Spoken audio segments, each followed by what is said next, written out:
Good evening, everyone. The time is now 5:28, and we are broadcasting on all platforms. I know. Maybe we get old Brady. Well, I told her, hey, I need a little shower. Which event was that? Hello. Hi. Summer picnic. What about? Oh, I went to the police open house. Oh, no. I ran into one of our friends out there from over there. Yeah, I just ran into him.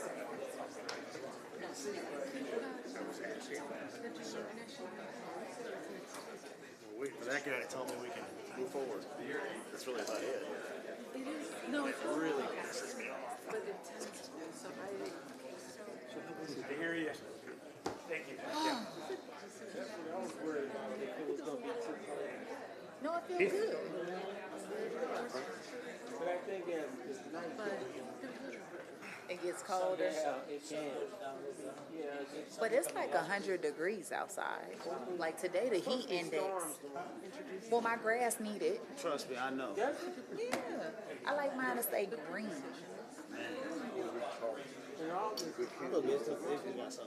You know, if you got good grass, if you can walk outside with no socks on and it don't hurt when you walk on it. If it's crunchy and it look like hay, then I think you need to give your yard some fertilizer, and he would know best next to you. council. So the You next hear me? committee of the whole. I will not be here.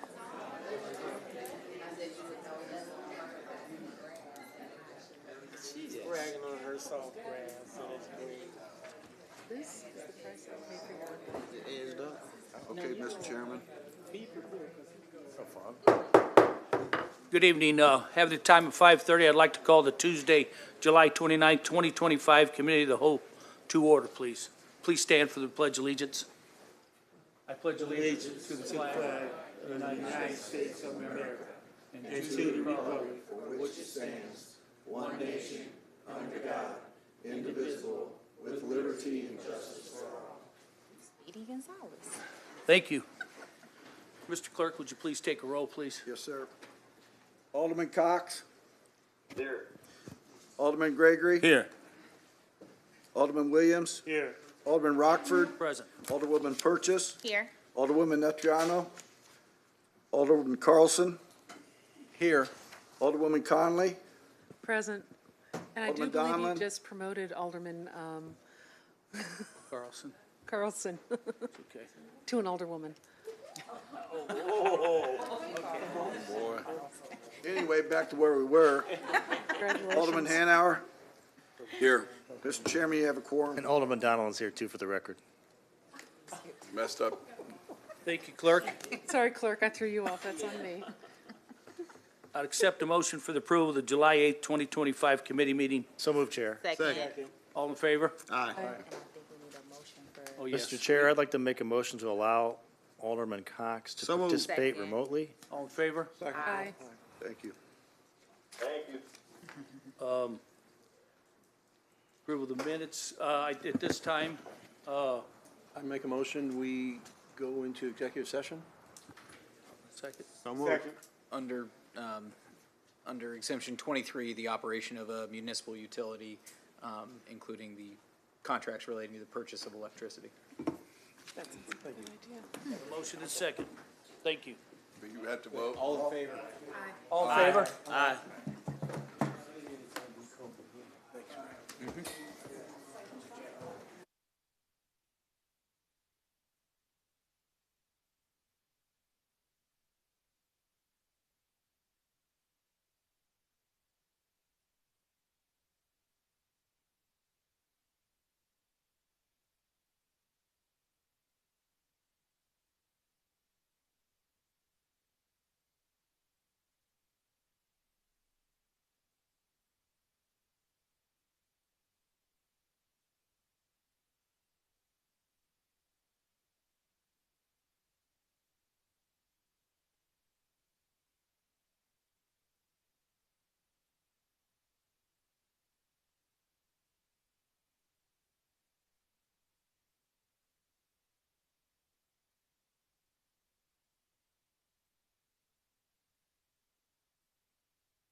Welcome back, everyone. Mics are currently on. Welcome back. Mics are currently on.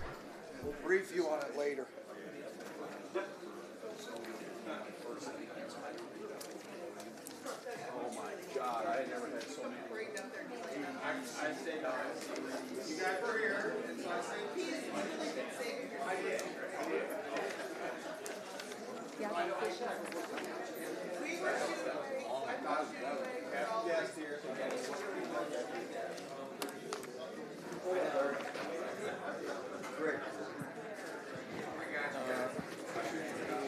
Give me a minute. Okay, very good.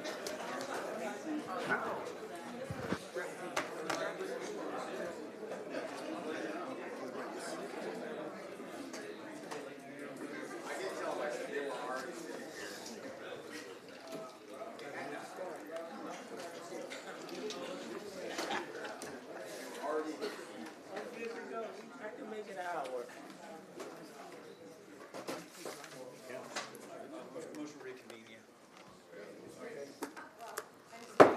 I'd like to make a motion to reconvene, please. So moved. Second. All in favor? Aye. Thank you. At this time, we have a presentation. CWLP.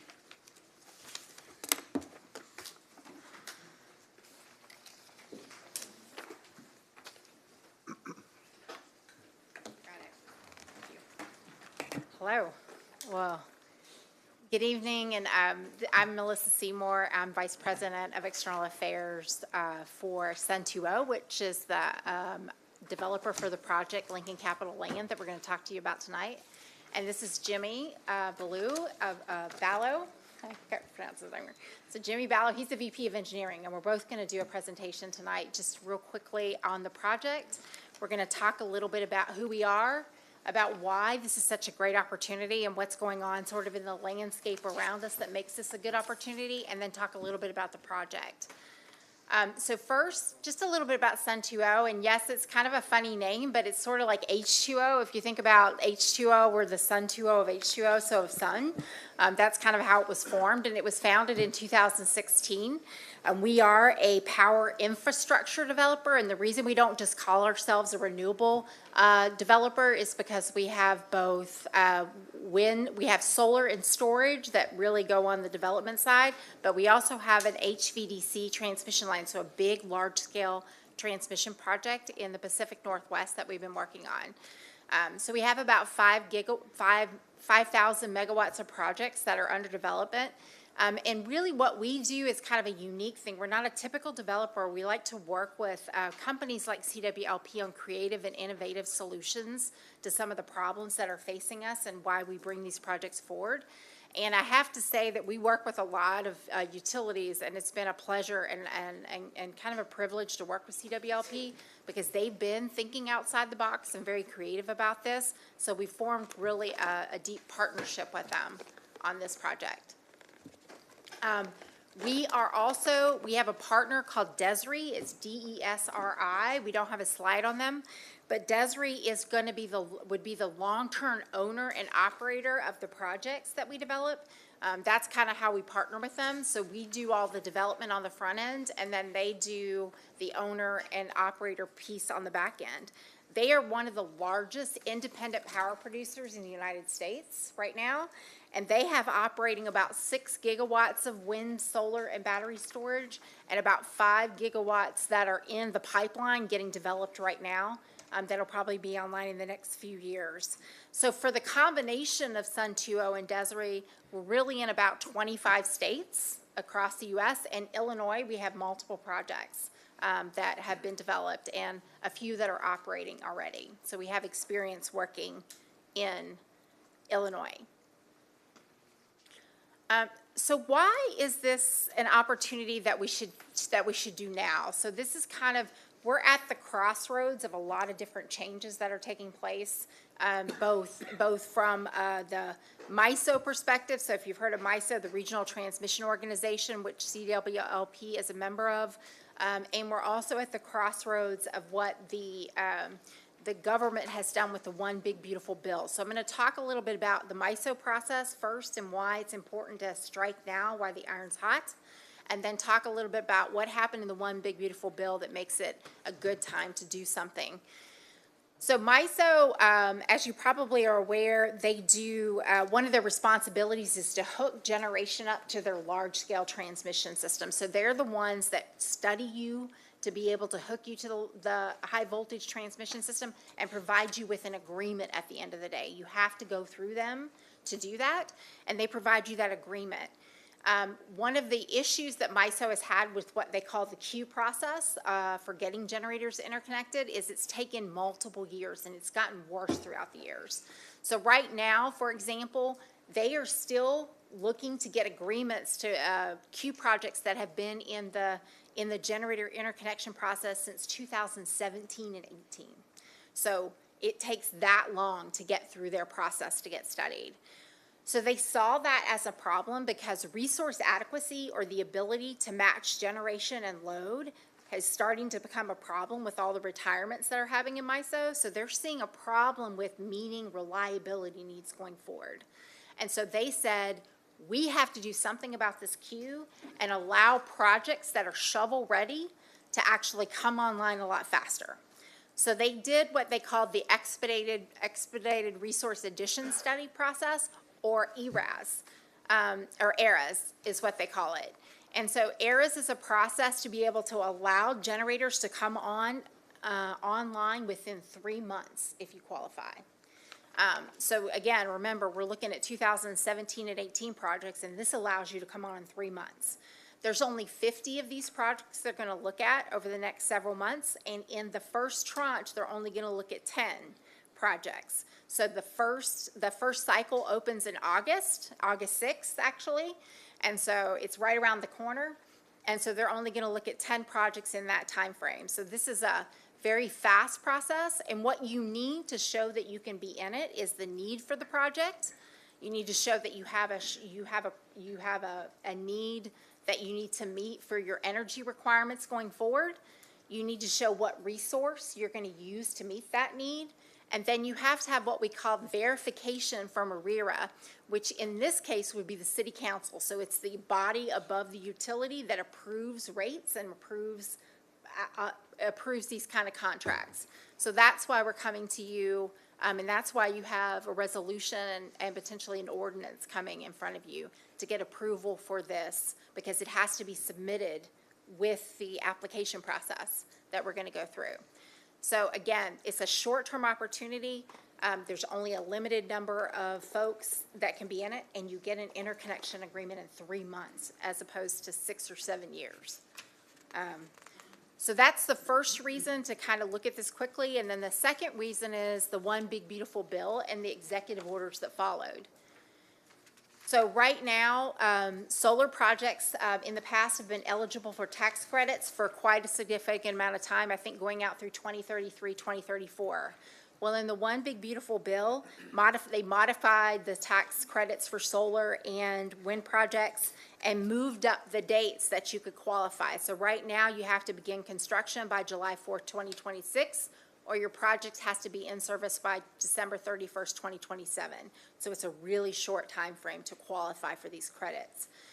There was also an executive order, which made it a little more difficult because you used to be able to show construction in progress by doing a few things to the project, so you would qualify under beginning construction, and they're trying to pull some of that back. So they're going to have a rule about what construction in progress is going to be, and that's going to come out in mid-August. So we think that our ability hinges on getting these tax credits, on moving quickly and making sure that our project can qualify these tax credits and bring down the total cost of the project.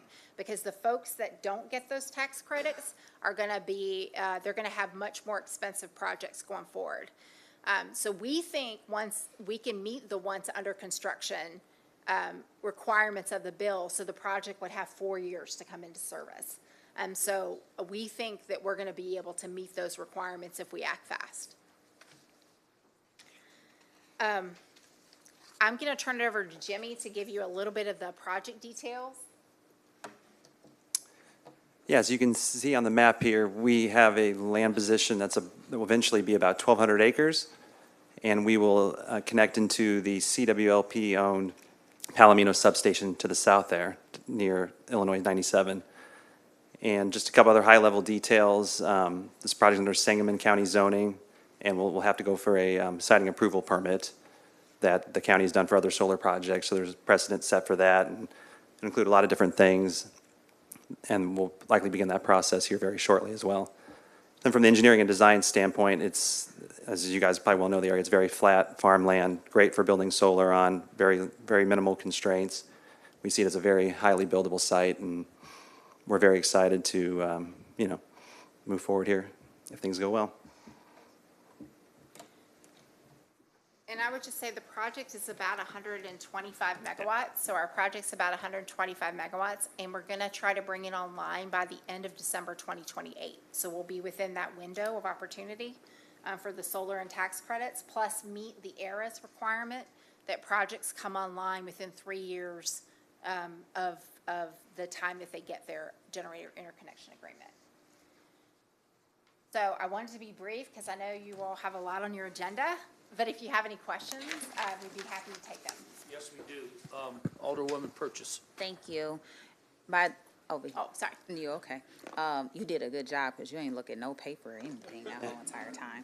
But because you did such a good job and was going kind of fast, the 10 I took a few notes. 10 projects, is that within Illinois or the nation? You said 10 projects just. Within MISO. So MISO's in 15 states, in the kind of the middle of the country. It goes from Michigan down to Louisiana.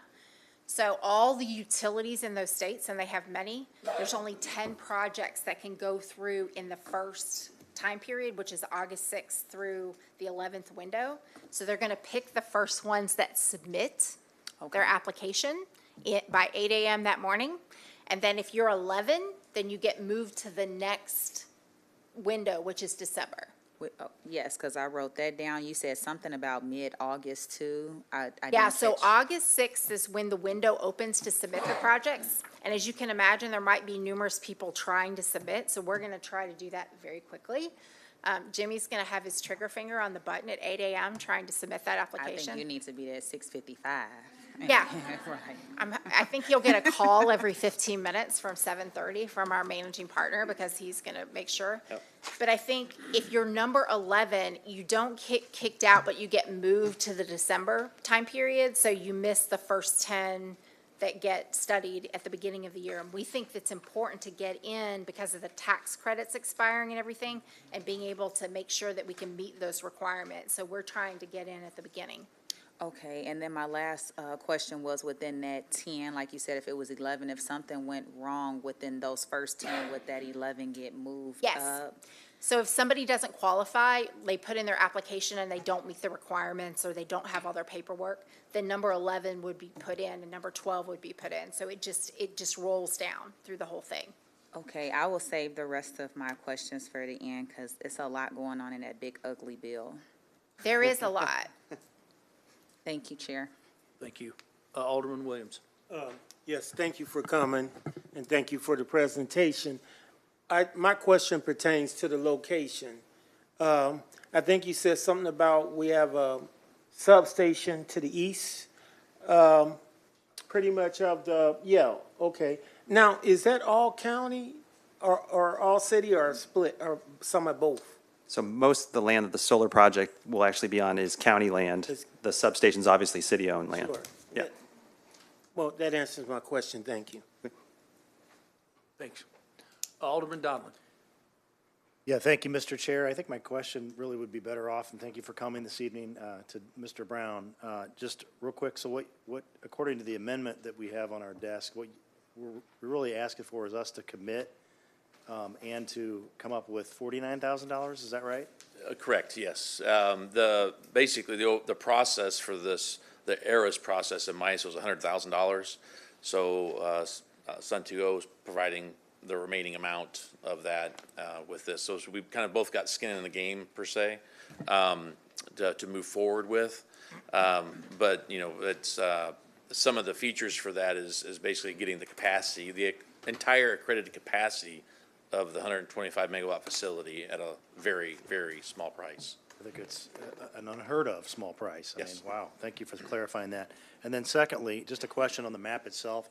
Is the red line that goes to the Palomino station, is that along that utility right-of-way that's between Stewart Park and the subdivision there?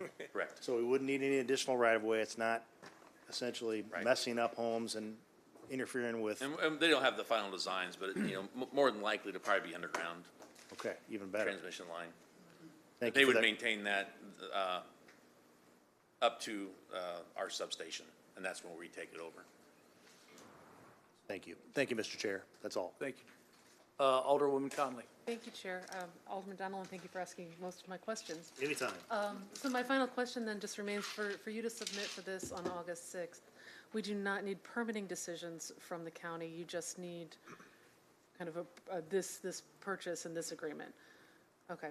Yeah, that's correct. For the ERA submittal, we just need the verification from what we call the rear or the city council. That we have made a decision that we want to enter into this. That's correct. Okay, so we're not going to be delayed by any county decision-making process for permitting.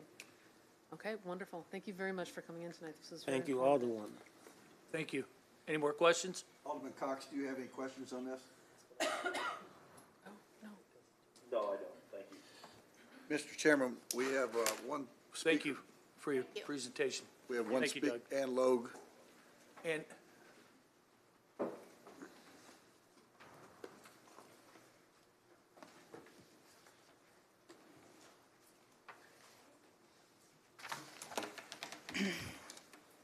I would like to thank CWLP for their continued progress in expanding their clean energy portfolio. And from what I've read today, their efforts are further supported not only as an investment in securing a safe and livable planet, but as a sound economic investment.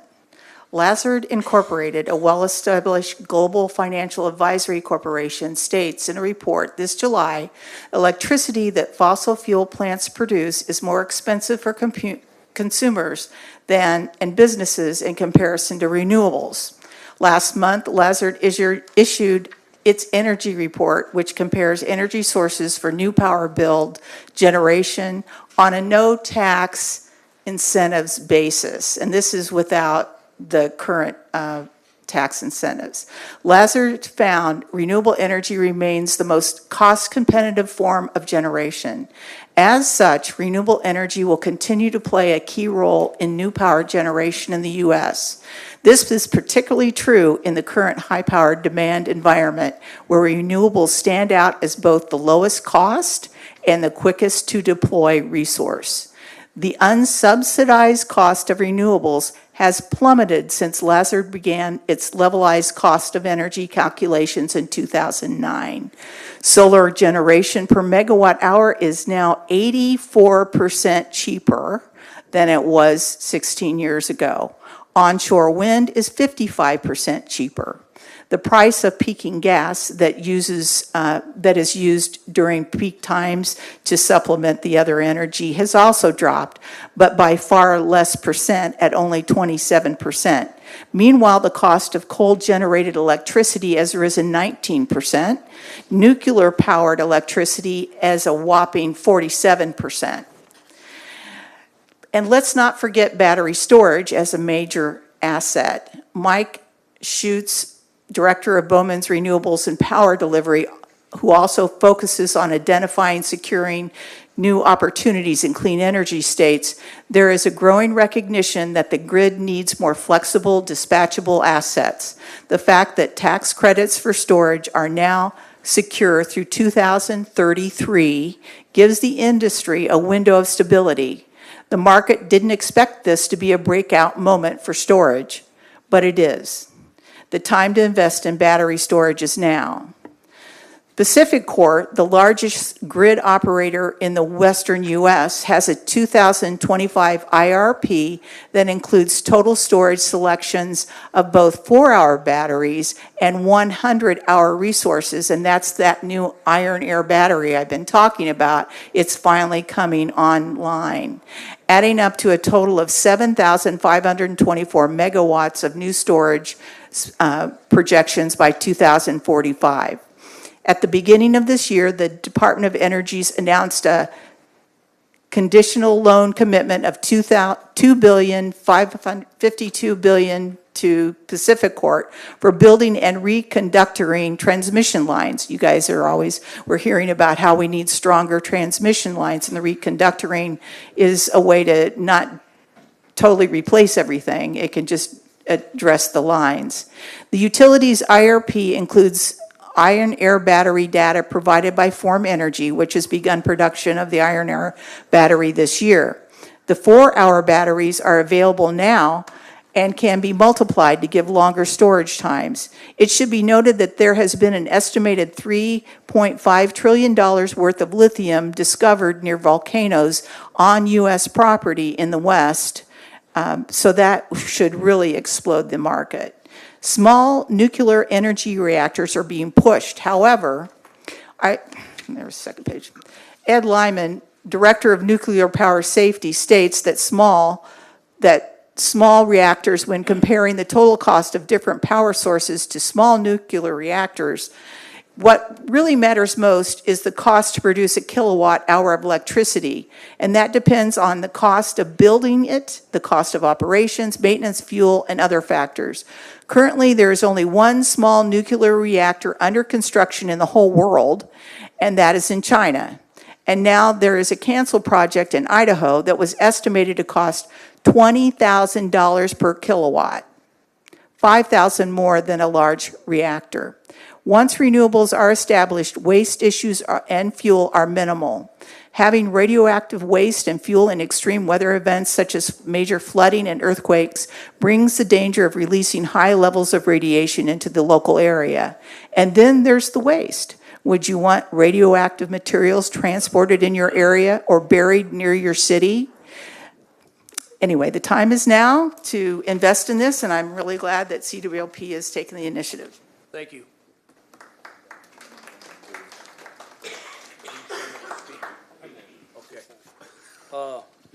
Clerk, now we have ordinances tabled to remain in committee.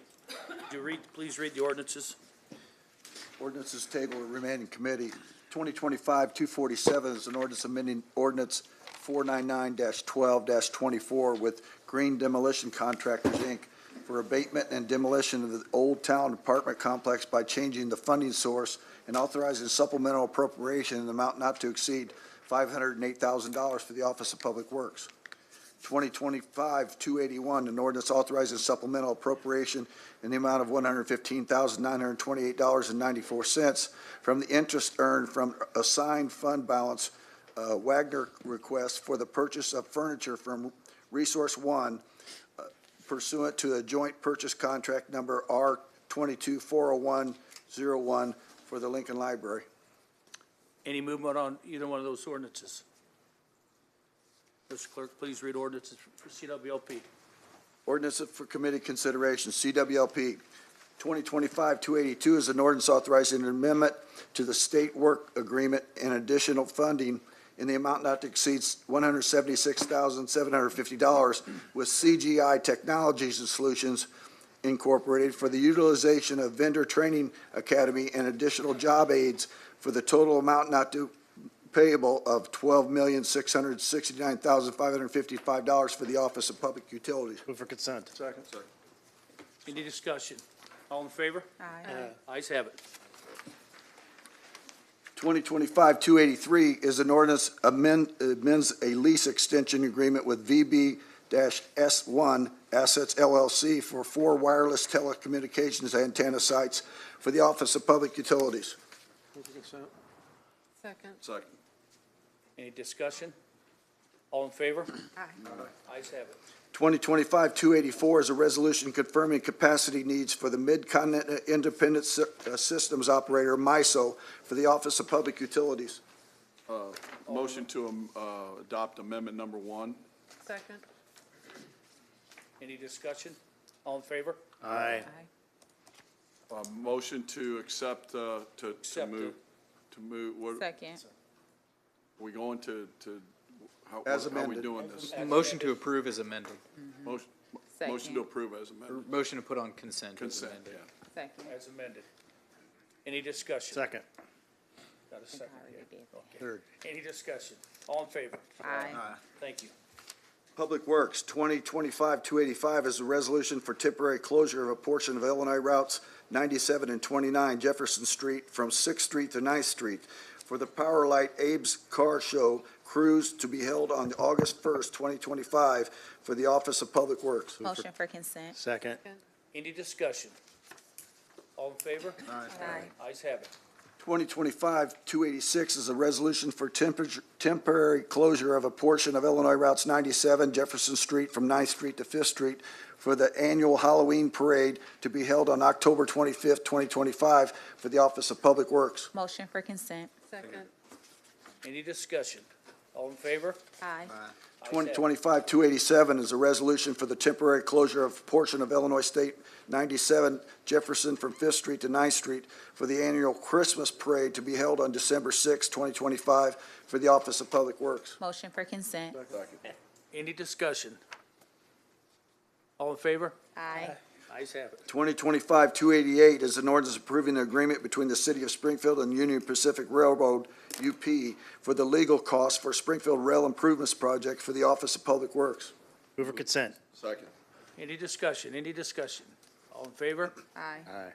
Ayes have it. 2025-289, a resolution for the improvement by a municipality under the Illinois Highway Code, MFT Sections Number 20-00492-00BR for the usable segment 6 for the Springfield Rail Improvements Project for the Office of Public Works. Move to consent. Second. Any discussion? All in favor? Aye. Ayes have it. 2025-290, an ordinance authorizing the increase of a contract RFP PW 25-57 with MG Stewart Land Designs LLC to provide landscaping services for the downtown planters in the total amount not to exceed $52,984 for the Office of Public Works. Motion for consent. Second. Any discussion? I love all the seconds. All in favor? Aye. Ayes have it. General business. General City Business. General City Business, 2025-291, an ordinance authorizing payment of workers' compensation settlement to Lauren Kuntz for former City of Springfield Fire Department employee for settlement of workers' compensation claim case number 24WC-005890 in the amount not to exceed $196,793.10. Motion for consent. Second. Any discussion? All in favor? Aye. Ayes have it. 2025-292, an ordinance authorizing an additional payment of $23,000 for the FY 2025 for the total amount not to exceed $198,000 to the Livingstone, Mueller, Bema, and Murphy PCs to defend workers' compensation claims for the City of Springfield from March 1, 2024 through February 28, 2025. Move for consent. Second. Any discussion? Ayes have it. Aye. All in favor, I'm sorry. Ayes have it. Aye.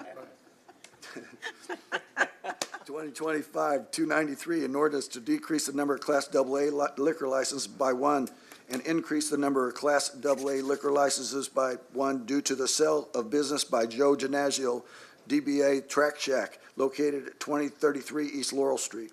Move to consent. Second. Any discussion? All in favor? Aye.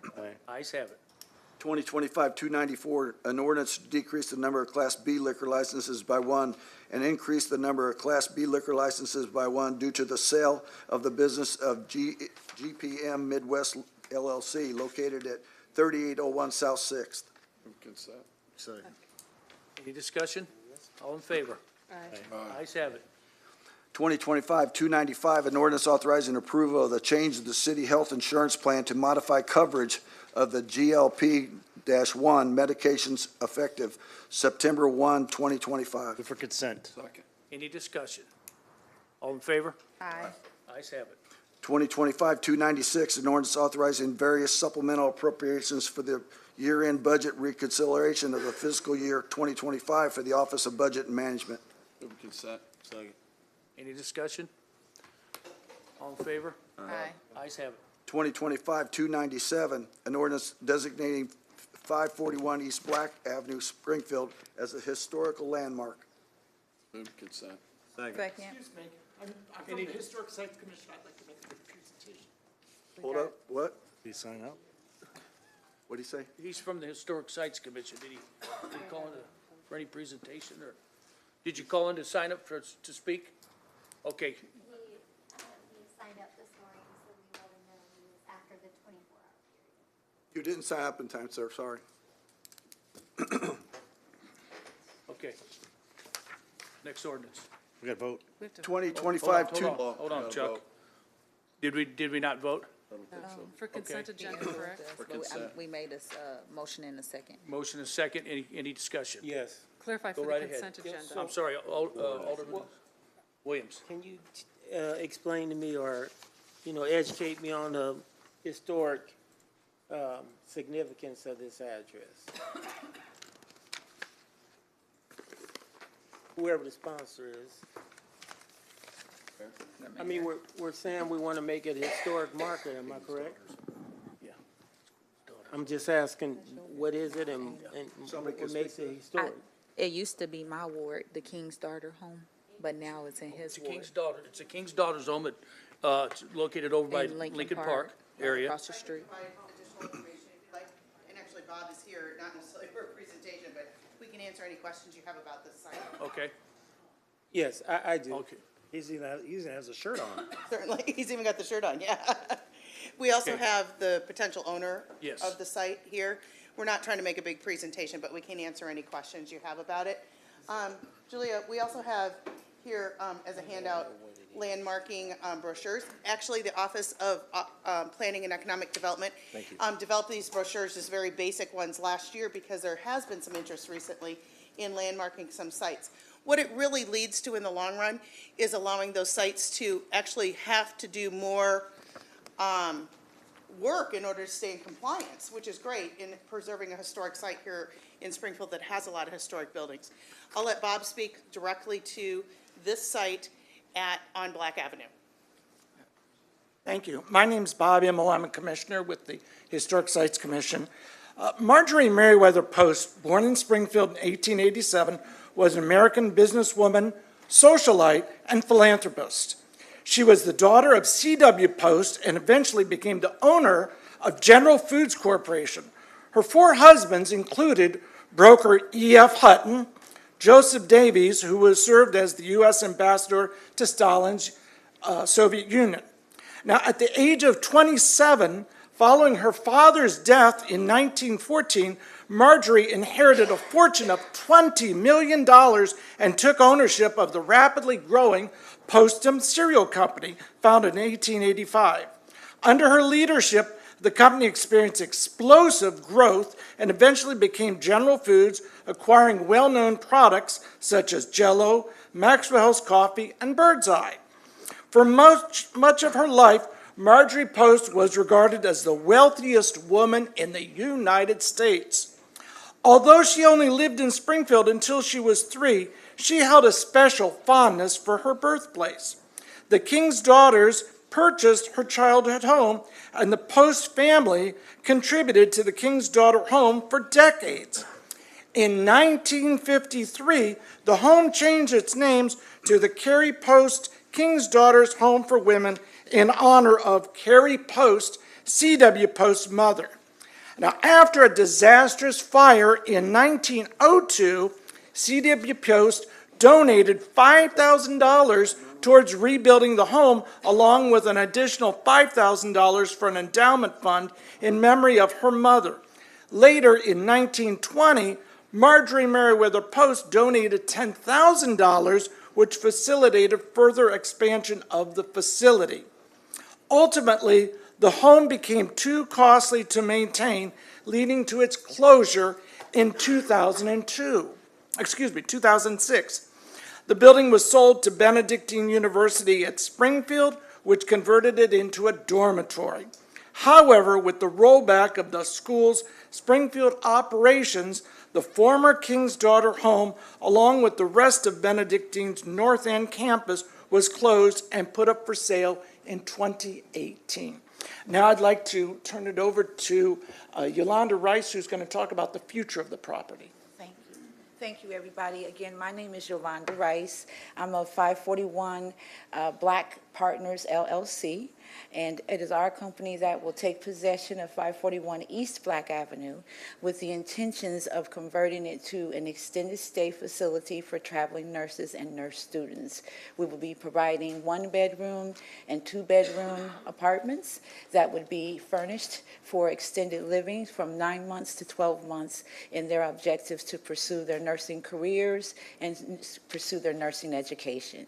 Positioned where 541 East Black Avenue is at is right in between the medical district of between St. John's Hospital and Memorial Hospital. We also will work to aim in the future as we develop the building itself that we give it solar resilience hub capability for the community of this area in this district. If you have any questions, feel free to ask them. We have a couple of people wanting to talk. Sure. Alderman Gregory. No, I ain't saying nothing. I ain't Okay. made a question. Alderwoman Conley. Thank you, Chair. Understood. Just real quickly, do you Yes. intend to pursue national landmark status for this building also, or are you just looking for the local landmark status? We hadn't had a discussion about looking at national landmark status. We were more focusing on local landmark status, but we're always growing, and so that's something that we can definitely look at as we grow our establishment and develop the renovate the establishment. I would love to see it be grown to a national historical site as well, along with her home that's in Washington, D.C. I used to live around the corner from that building. It's beautiful. I'm excited to see this intended use. Thank you. It's very exciting. We certainly need more capacity for reasonable, affordable housing. Can I assume that the rates for this will be market rate, or, I mean, what is your intention with Yes, that? it would be market rate. We've done a great amount of studies. We've talked a great deal with St. John's Nursing School, looking at what are the demands of students. We are targeting students that are stabilized students. So when we say extended living, we're not talking week, short-term living. We're talking 9-month, 12-month extended living, attracting those students that would be coming to Springfield from out of state or from out of city that would need complete full housing capability for their families or for their spouses along with themselves. So we're very excited about where we can take this to in the future. So this will be not efficiency apartments, but 1- and 2-bedroom No, apartments? this will not be efficiencies. Right now, the units are 26, and they are 200 to 300 square feet. Right. For us to move this building into the future, we felt the conversion should take place where we make these 1-bedroom and 2-bedroom units. So we would be reducing the number of units from 26 to 18, and then giving more space and more living capability that would take people into the future. Wonderful. And there are no zoning changes that are needed for that, correct? There's no zoning changes needed for us to reduce the conversion down from 26 to 18. We would have been challenged with parking if we would have maintained the 26 units, but by reducing to the 18, we mitigate the parking challenges that would have come with the property. She's been working extensively with all of our team here at the city. Please come to the building and podium so zoning. we can hear you. Okay. I'm sorry, they've been meeting extensively with building and zoning, fire, all of our committees, all of our agencies here in the city that would be involved in something like this. So we've been doing a lot of due diligence. What she didn't mention, she's also reached out to the Post Foundation. Yes. And they also are really intrigued and honored at looking at what might happen. So for sustainability, and again, keeping the outside facade, which would be the historic preservation, looking like it did and being a proud place of a landmark place in Springfield is kind of a neat effort that what they've been doing. And it's, I guess, thank you, Amy. You kind of led up to what I would like to say, which is to thank you very much for pursuing this kind of historical process to maintain what that building looks like on the outside, because it really is a beautiful structure. And it is, this is a really absolutely. great idea. Thank you so much for this Thank and your you. investment I'm and very your honored. It's very vision. excited and very honored. Thank everybody. I appreciate it. Thank you. You're welcome. Looking forward to this. Yes, Alderwoman. Thank Purchase. you, Chair. Hey, Ms. Yolanda. Hello, how are you? Good. Good. It is so good to see your vision come into life from Thank over you. 6 months when you first talked to me Yes, about ma'am, that's true. it. Me and Alderman Rockford share this area of Yes. Lincoln Park, and we just had our Lincoln Park Neighborhood Association meeting last Thursday, and they will be pleased to hear that this is also moving forward, and Yes. would like to invite you out to just give them updates, because this was a Okay. lot you just shared, Yes. and I think they will be extremely excited to Would hear love about to, it. be delighted to. Thank you so Thank you. much. Thank you Okay. again. Terrific, thank you, everybody. very much. Take care. Did we vote on that? do it. We haven't voted Vote yet. on that? No. Yes. I believe No, voted. we haven't yet. Yeah. Vote again. All those in favor? Y'all in favor? Aye.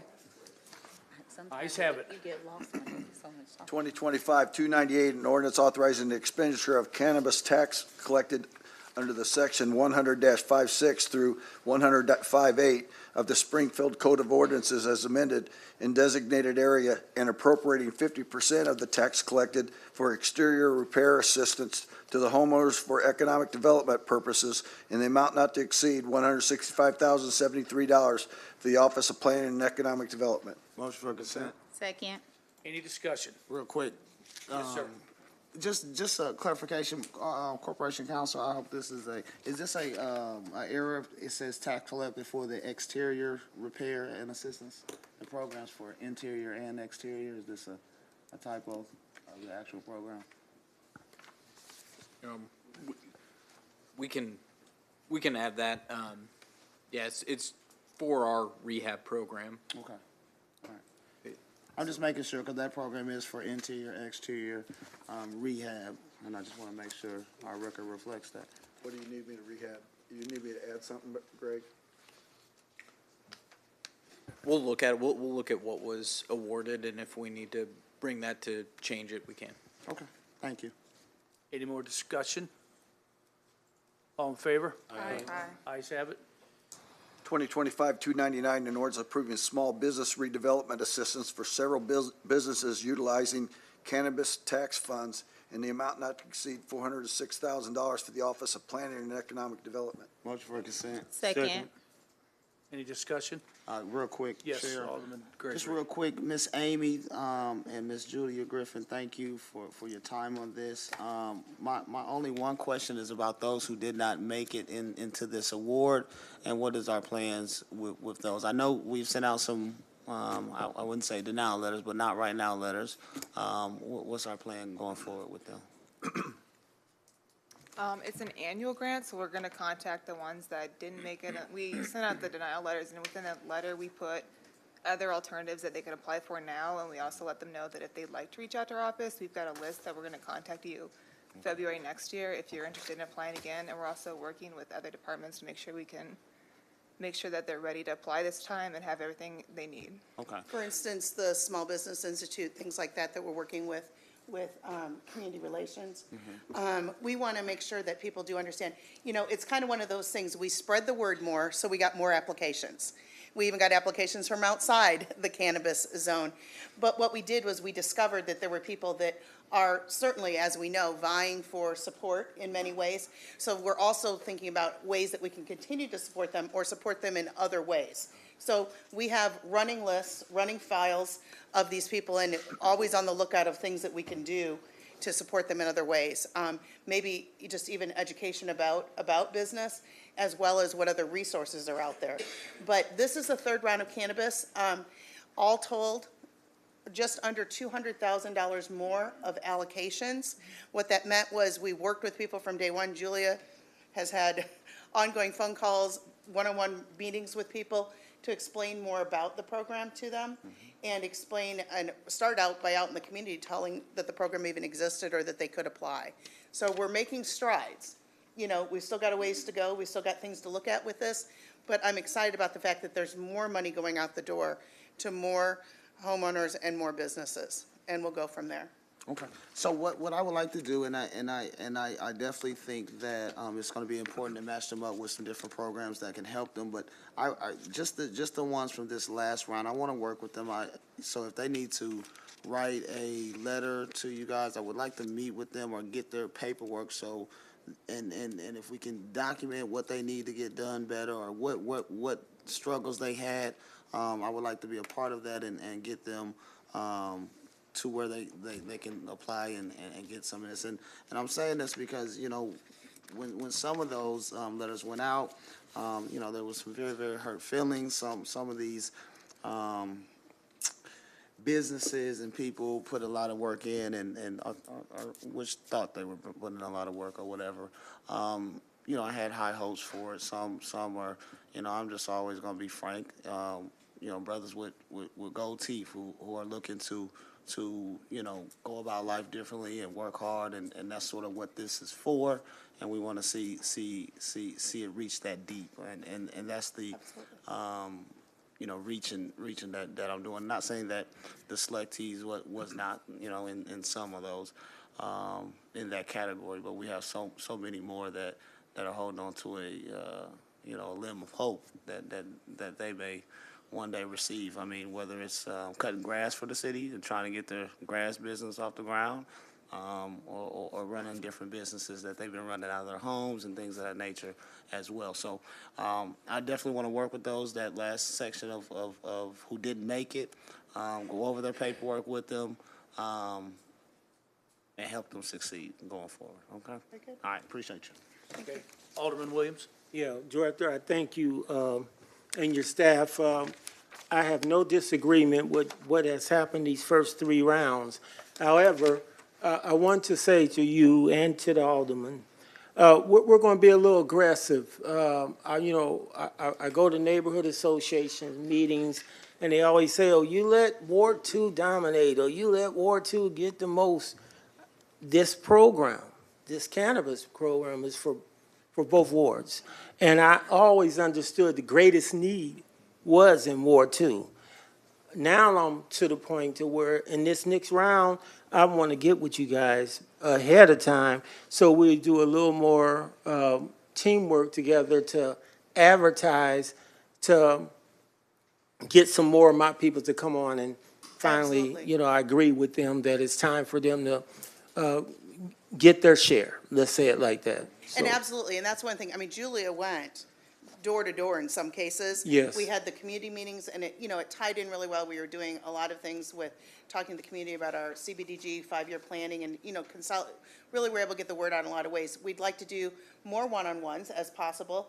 And if people need help, that's what we need to share too. If people need help filling out an application, gathering what documentation they need, that's when they can schedule things and get things to us. But yeah, the amount of back and forth, we have just paper trails of back and forth that Julia's done with people saying, well, we still need this, or we still need this, how can we help you get it? So I think showing people and guiding people, even putting together a master packet of what they'll need to submit, like here's an example. Yes. I think that's really good. And I also think that one of the things that we haven't done a lot of, and again, because it was getting off the ground now in this 3rd year, that we can do some storytelling, factual storytelling about the successes and what's happened as these grants are awarded, and what happens before and after pictures of people's homes from the home rehabilitation. We do a lot with our other home programs and our other programs where we do a lot of home rehabilitation, but I think with the cannabis and with even business, businesses telling us what's happened, maybe more people attracted to their business due to some rehab that was done or some other support that we're doing. So we want to do some more storytelling, and I think that too gives people hope and inspiration and an example of what this can do. Okay. So we do talk about that all the time in our office. And I appreciate you. Like I said, I'm very satisfied on the residential side. It's just time to increase usage and involvement with the business side, and I say that because I understand exactly what's going on. There's some hopeful things, Gray, happen with some of the businesses to fill in some spots that are now vacant and things like that in Ward 3. But I think they feel the pressure because they hear about the history across the track, which most of those sites are Ward 2. They hear about, other things that they tell me I'm not vocal enough is why Sean gets his way. Sean knows, but he knows different. Trust me, he knows different. He knows that, I'm understanding where the greatest need is. But this year, we're going to try to, that's all I'm asking for. So I appreciate you and thank you. Thank you. Final thing, if I may, Chair, I don't want it to be lost upon us, right? This city has invested close to $1 million into a social incubator at Cap 928, along with what our director is doing. So we have so many opportunities to place people in good situations to be successful. And we're investing in that, and I'm going to push to contact every last one of those businesses. Some of them's already contacted me, and we're trying to match them up with both these programs so we can come back and have an even greater success rate than what we had. All right, so I appreciate you. Thank you. All right, thank you. Thank you. Director Posey, did you want to say something? You're itching over there. I seen you keep itching over. George, Sean Alderman Gregory kind of stole my thunder a little bit, but I think we have an opportunity here with the Minority Business Institute that we are putting together. We're taking some time to make sure that it's right, and I think this is an opportunity for the Office of Planning and Economic Development, as well as the Office of Community Relations, to sit down with each of the people that applied for this grant and didn't get it and say, okay, what went wrong here? And then we can tailor the curriculum for the grants and OPED portion that we have in our Business Institute for specifically the challenges that are popping up. That is the purpose of us working together and putting these institutes in place, and the Small Business Symposium that we're building, an event we're trying to do next year, as well as we see more hurdles and challenges that are coming up, we have to evolve and adapt and pivot on, what we're teaching, what the focus is. So although it's unfortunate for those organizations that they weren't awarded the grant, it's an opportunity for us as a city and our agencies to take another step forward and say, okay, now we know more organizations that we need to help. Let's get down to the bottom of how we can help them. And that might encourage more businesses before the application process to reach out and say, hey, what is it that I need to know or that I don't know? Because every business owner that we have here in Springfield, especially our minority business owners on the east side, have such a passion and a love for what they do. And a lot of them have given up what their jobs were before, or other things that they were prioritizing because they felt like it could give to the community. So I feel like we have an opportunity to work together here and reach out to those individuals and say, how can we give back to you so we can ensure that your dreams come true? So I'd love to sit down with you, Alderman Williams, you, Alderman Gregory, and those organizations that we have, so we can say, okay, what exactly do you need? So as we're tailoring this curriculum moving forward, we can make sure those needs are met and not just assume we know exactly what they need to know. Absolutely. I appreciate you. Thank you. Appreciate you. Mr. Clerk? You need a vote. Oh, we need to vote. All in favor? Aye. Aye. Ayes have it. 2025-300, an ordinance authorizing various interagency budgetary transfers for reconcile end-of-the-year budget levels with the 2025 expenses from the Office of Budget Management. Move for consent. Second. Any discussion? All in favor? Aye. Okay, next is our unfinished business. Anybody got any unfinished business? Absolutely. Alderman Williams? Oh, no? Okay. X out. Alderman Gregory? Yes, thank you, Mr. Chair. Mr. Fuchs, I hate to pick on you tonight. Or Mr. Fuchs, it's bottom. Even better. Top dog now, okay. Even better. I'm gonna sign up now. Nate the Great. Hey, Nate. Case, I'm hitting high button. It's been a minute. Listen. So, real quickly, branch pickup over in Ward 2. I know we just started on the southeastern side. Yeah, and then they're actually working in the northeast area as well. I know there was some storm damage as well hit. We can wrap up and hit any of those. If you think we missed anybody, please let us know and we'll put a service request in. I know that's the problem. What I'm saying is, bro, it's so many spots. It's like it hasn't even been hit. I've been watching certain little spots to see how it goes, because I thought the last one was ours, and it wasn't. My girl Jennifer educated me on it. And this, July 17th, we're supposed to start. And Randall Court, Pope, keep going back to our north side. We have way too many spots that branches that have been out there, they've been sitting out, they're not storing damaged trees, and they have not been picked up. And this is a consistent thing that they haven't been picked up. And so it's really bothering me. We got an area, Bryan Lane and Joyce Lane. I really don't want to go through the time and do this picture thing up on the screen, but I've been asking for this place to be cut for a year, and it's still not cut. It's people that stay to the left and right of it. They're tired of it. It's somebody else's lot. They need to cut it, or we need to cut it. And we've let it grow so far. You know what I get? Miss says, "Oh, we only got 3 people that are with that type of equipment to cut it." But if we cut it when we're supposed to, we won't have to go through this. And it's just so frustrating. So I appreciate you hearing this and having to catch this. I know Dave is not there, but that's just totally ridiculous. that we're in a situation where we can't get one lot cut for this long, that we gotta use special equipment, bush hogs and all this. This is ridiculous. I appreciate you. My other phone went dead and my other notes is in there. But I hate when we have long weeks because it all stacks up, man. And I've been sending this stuff in and our grass and everything that we need to do. We have to tighten up in that department. And I'm gonna fuss. And I'll say this. Whoever in that department don't like us talking about it, if they're getting back at us and not assigning stuff right, it's gonna get worse. We want the stuff done. Lots should be cut right. It's gotta be a better rotation with it. If we need help, this lot over on South Grand, it's a city-owned lot. I gotta call and get it cut. It's branches right there that I cut down when I cut it a year ago. We cut it, we don't pick it up. It's our lot. It should look like the city grass. I appreciate you. That's all I got tonight, and I'll send you the rest of my notes in the morning. I appreciate you. Thanks. Don't go far, Nate. Alderwoman Purchase. Oh, you good, Nate, on my end. Mine's is for Mr. Brown. Stay there. Hold on. Yeah.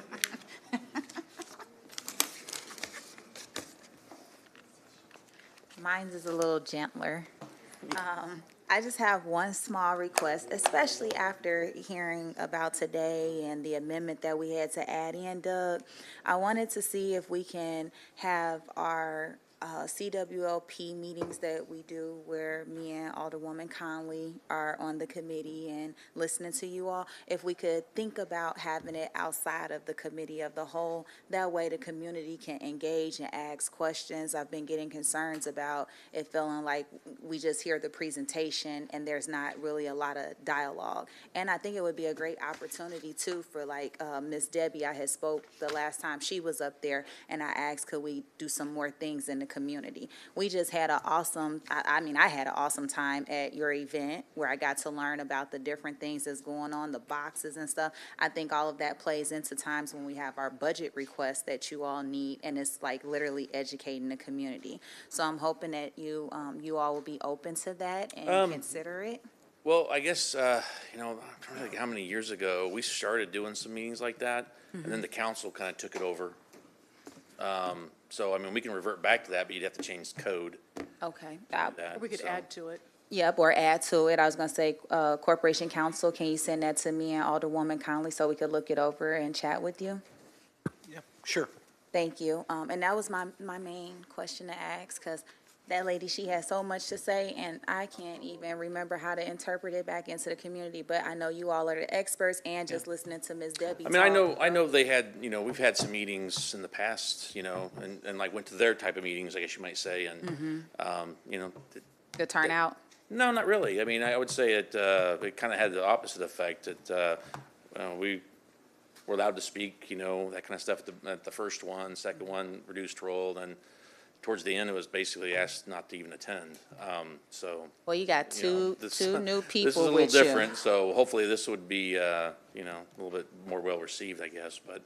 It will. You have me and Alderwoman Conley, and we have good relationships in the community. I would like to give this a shot, and let's just see if it works too the first few times. Sure. Thank you. And I'm done, Director Brown. My next question would be for Director Amy. And I know that I had asked maybe a few weeks ago about the recompete information to come out, and if we could have it where it could be disseminated to all of my colleagues. I know I understood that it was a study, and that's a grant that we have. So I don't know where we are with the grant, and then what's the next steps, and I think it would be good, because she did a great job on the census tract and breaking it down, Dr. Kira. Absolutely, and thank you for asking. I'm sorry we didn't get back to you with the timing on that.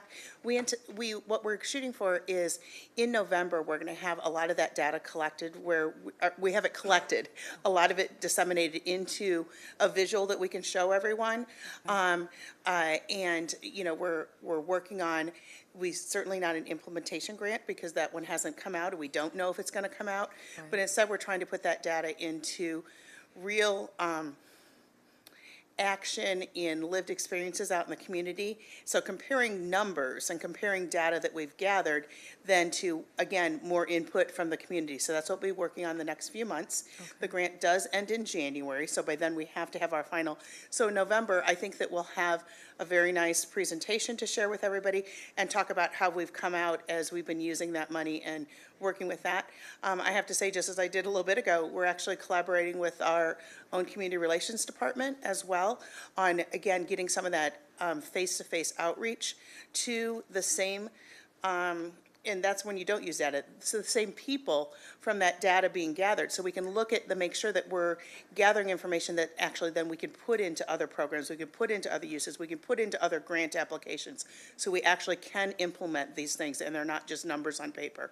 Yes, and I know we lost a great gem, Dr. Kira, to be able to help follow through with this, because some of the same things you just said is some of the same things she explained to me. Well, when we and that's did our exactly tour. what's happening. So not only did she leave us in an incredible place, she was able to take on an incredible opportunity with the state of Illinois, in the sense that, unfortunately, again, since that additional grant funding was not being available, we would have had a situation where she needed to look for other opportunities.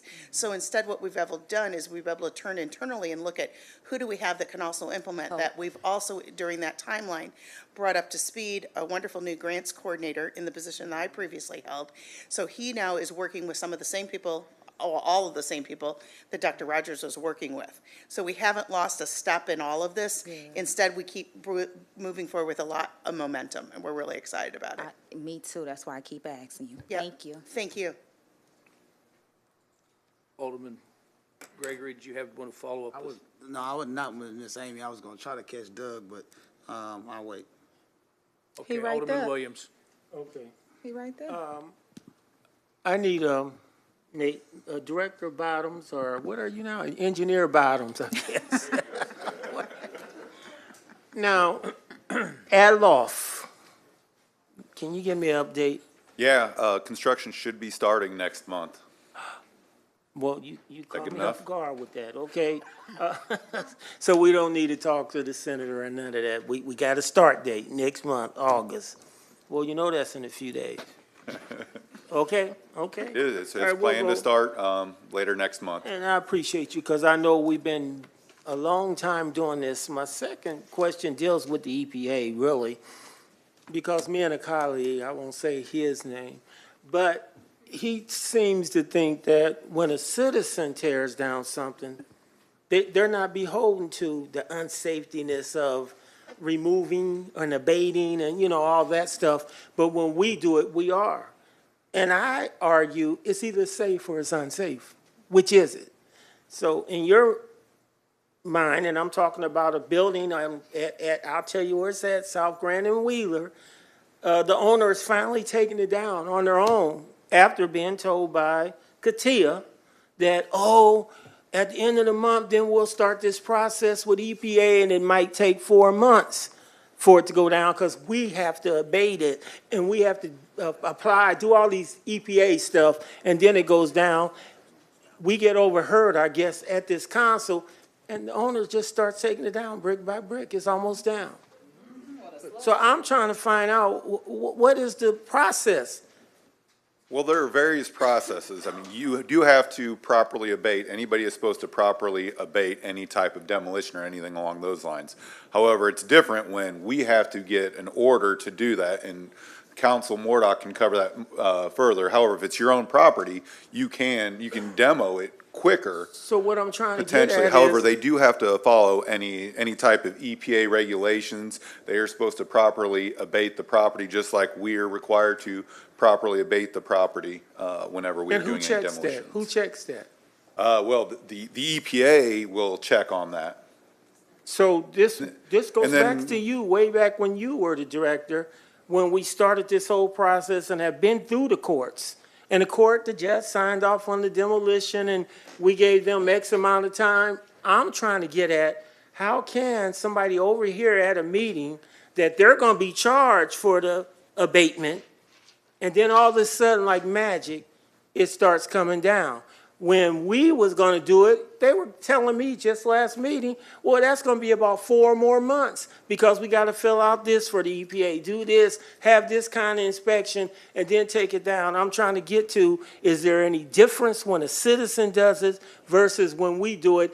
And it's the same building, so it's all gotta be just the bad, sick building that needs to come down, and the rules shouldn't change based on who's taking it down.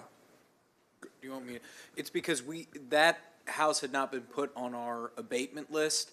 So we have several of these properties we're demoing, and when we have a demolition order and a time frame to do it, we put out RFPs for abatement for groups of property at a time. And since this one wasn't on that list, it was gonna go out with the next RFP batch that we were going to do.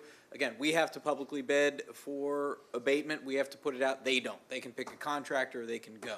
So that. Unsafely. What? I'm being unsafe. Well, their contractor can be certified asbestos abatement, but they don't have to put it out to bid, and they're only doing one property. So they could call a certified contractor and get a contract in place, whereas we have to go through our procurement process, and that's. Yeah, so we have to get an asbestos inspection that we have to have a contractor do, and then we also have to do the abatement. Sometimes we'll bid it out, and we have to go through the proper process to bid out any type of our projects. A lot of times, we'll bid the abatement out with the contractor, but we have to bid it, and it's generally 3 weeks or so for us to bid out a contract, and then it has to have city council approval, so that's in essence another month, and then we have to get all the work lined out, and then we have to follow the proper procedures for EPA as well. Like I said, it's a lot easier for somebody that just owns a project to hire somebody off the street, but we have certain purchasing procedures that we have to follow. I appreciate you explaining that, both of you guys. I appreciate, and I would like you to add 2600 block of East Lawrence around the Channel 20 area going up Livingston, just lined with branches. I don't know what happened. I was with this alderman thinking, oh, our time, but I don't know what's going on with the schedule now. I just would like somebody to get all the branches, if you would, please. Yeah, and I apologize. I checked after Alderman Gregory brought it up, and we still are collecting in one of the portions. In Southeast 2 is the branch map zone. So that's basically 11th Street and north of Stanford Avenue in South Grand. So the areas you referenced, we still are collecting in those. We also are working in the northeast area with other crews as well. So I apologize. I just checked that. Do we know why it slows down like that? Sometimes it's just the quantity. There was a lot of storm damage as well during that time. So there's a lot of quantity, but yeah, that's partially why. I appreciate you. You're welcome. Thanks. Alderman Hanauer. Thank you, Chair. I'll be blunt. We need to change our procedures on keeping track of our mowing crews, the people that we hire. I'm talking about the contractors, because quite honestly, I'm not speaking for all of them, but they don't do a very good job. I think a lot of them, they just try to knock it down, flatten it, and then as soon as it gets hot or whatever, it pops back up. They don't care. I think what needs to happen is, and this would be, I think this would be a good one for the zone managers, is when they put in the order, or they mow and then they submit to get built, to get paid for it. I think when they submit, our zone managers ought to go out and make sure that it's being done right. And, I've talked to my zone manager. He said he's gone out and they took pictures of a different lot. And I just think that we need to look at this. And if people aren't doing a good job, get them off the list. If somebody hands you, we're handing people money. They're all they got to do is mow, and they keep up with it. They're getting paid, pretty good amount. So I just think we need to look at the process, and I think we also need to look at grading these guys. And if they don't do a good job, we just don't hire them back the next year. We stop assigning them. That's just my 2 cents worth, because I had a lot where there was put out, and my understanding is that they took a picture, and they did the wrong lot. That, so now it's gonna be another, couple weeks or whatever, so. That's a recommendation. I don't wanna get in a big debate over it, it's just, I think that we need to look at the overall procedure of this and try to see where we can tweak things and make it better. No, I agree with that. Go ahead. You do, Ralph? I'm done. I agree with that, and I'm only saying it from a person who cuts grass every day. Some of our lots, we only paying them $60. $60 to do those lots. They have God knows what's in them, bricks, I'm talking about it over in mines. Bricks, garbage, this and that, they got post a wall, come tear up their machines, we paying them $60 to do them yards. $60, that's nothing. That's really nothing to the work that they're doing. Now, I agree it should be done right, but we can't let it get 12, 13 inches and then expect the guy to go take, go put in, what I would do to capital on. You know what I'm saying? So, I think we just got to maintain them like we need to maintain them. We definitely need to get to the ones we own. We own them, we own them. We don't want to own them, but we got to get to the ones we own in every 3-week process, just like we would be cutting our houses. They're ours. It just is what it is. And we increased that. We increased the pay not too long ago. We put more money into, not too long ago, into our grass cutting thing. So we've done some things. I think they got 38 now. That's more than what we've ever had. But it used to go a little better than this. Yeah, we still have some complaints and stuff. So it's how we assigning them. The guy that you probably got, the complaints that we get, East Side guys have been cutting there for 5-10 years. Now they out west and vice versa. So nobody knows where they're going anymore. You know what I'm saying? When they should have just kept the lots that they had, kept doing them like they've been doing them for years. They know what they need to do. We need to come up with some type of process to where they can identify them, call them in themselves, because they're riding around past lots to go cut a lot that they used to cut. They're still high. It's the craziest thing ever. So I agree with you. We need to look at it, Ralph. I just had to put that out there. Yes, they do need to do a good job, but we got to do our part too and put them in a better position to cut our stinking lots. Thank you.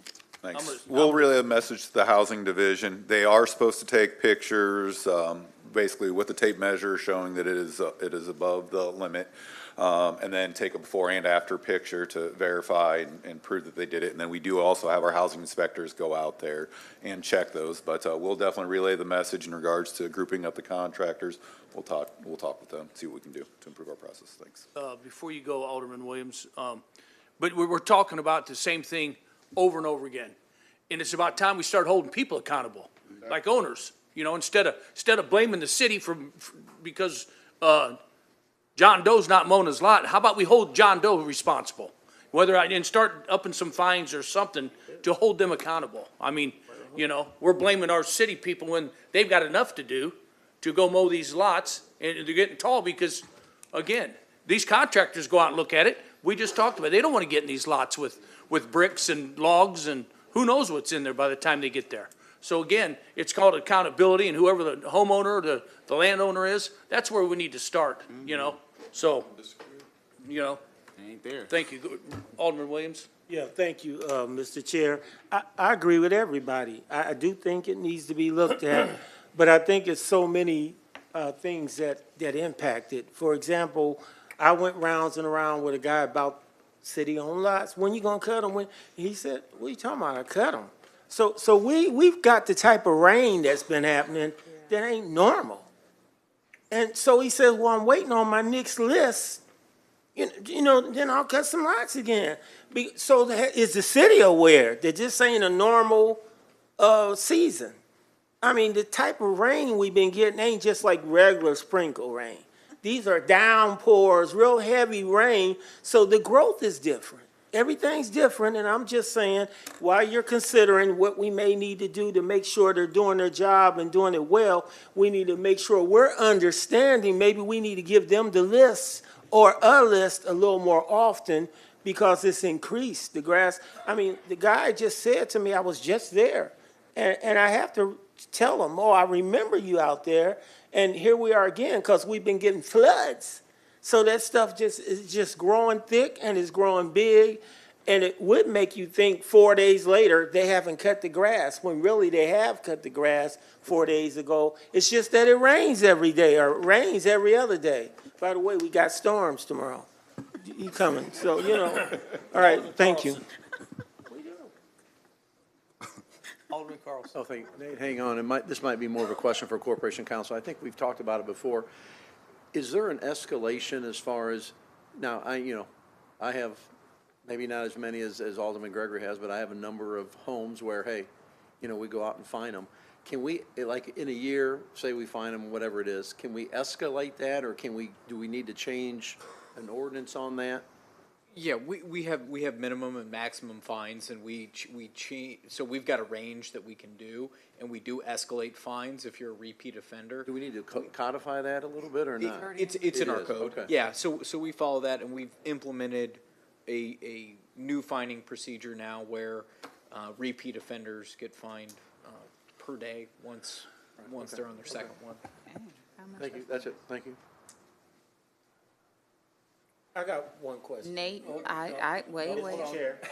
Alderwoman Purchase. Thank you, Chair. Nate, I know everybody's talking about grass and the vacant lots. I know we have our state fair coming up, and you have along the tracks and I have a lot of vacant lots along with Rockford leading up to that way.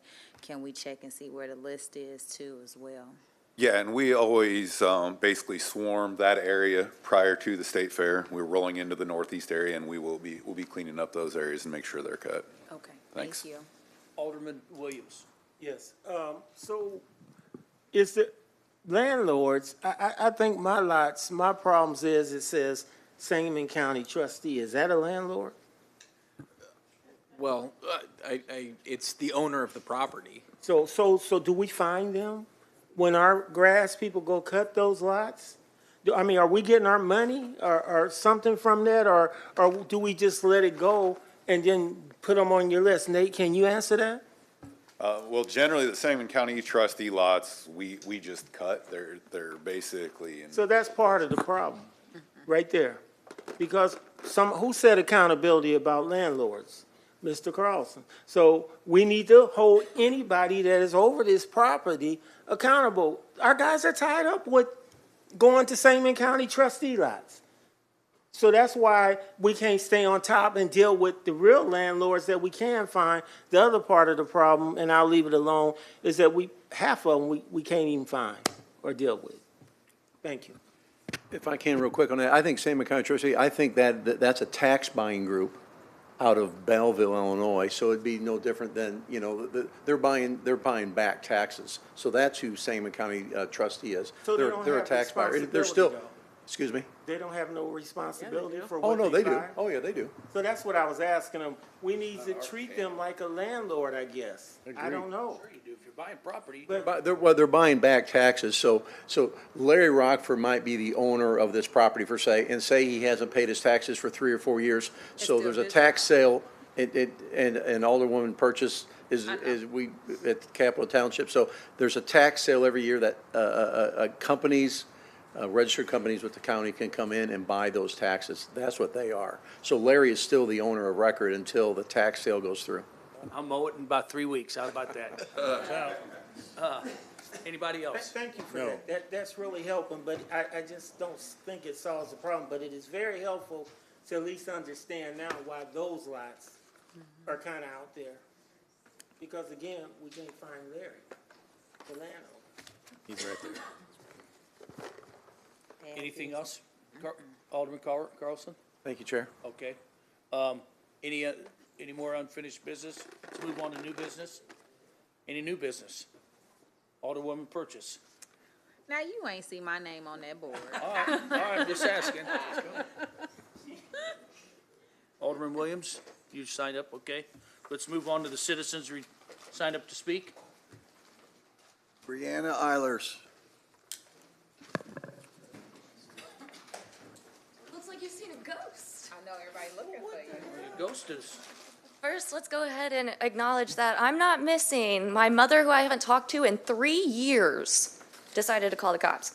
Okay, so to quickly finish last week's part 2, Henry Loper was a restaurant owner, had one of the only cars within the city of Springfield during the 1908 White Rage Massacre.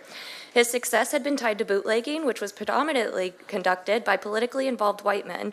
Those men also had a history of strong-arming black and immigrant communities into doing their dirty work for them. This created the perfect environment for white men in political power to blame minority groups while getting away with any crime they conducted.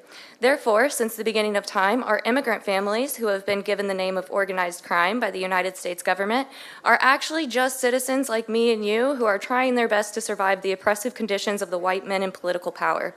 The strong arming of white men in power has never stopped. The tactics used by the United States government have only increased in risk. For example, the United States has been holding the entire world hostage via atomic weapons since Franklin Roosevelt in World War II.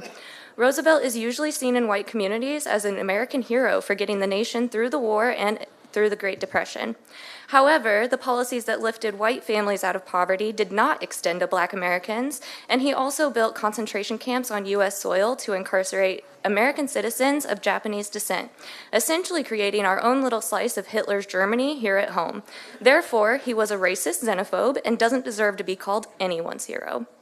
When Roosevelt died prior to the end of World War II, President Harry Truman from Missouri followed through on Roosevelt's order to drop the nuclear bomb on Japan. This created a whole new era of intimidation tactics for the United States. Truman worked for the National Bank of Commerce, and in 1947 he signed the Truman Doctrine, effectively starting U.S. involvement in the Vietnam War. President Eisenhower, who was elected after Truman and was a coach at the St. Louis College, his number one focus in office was to combat communism while cutting federal spending.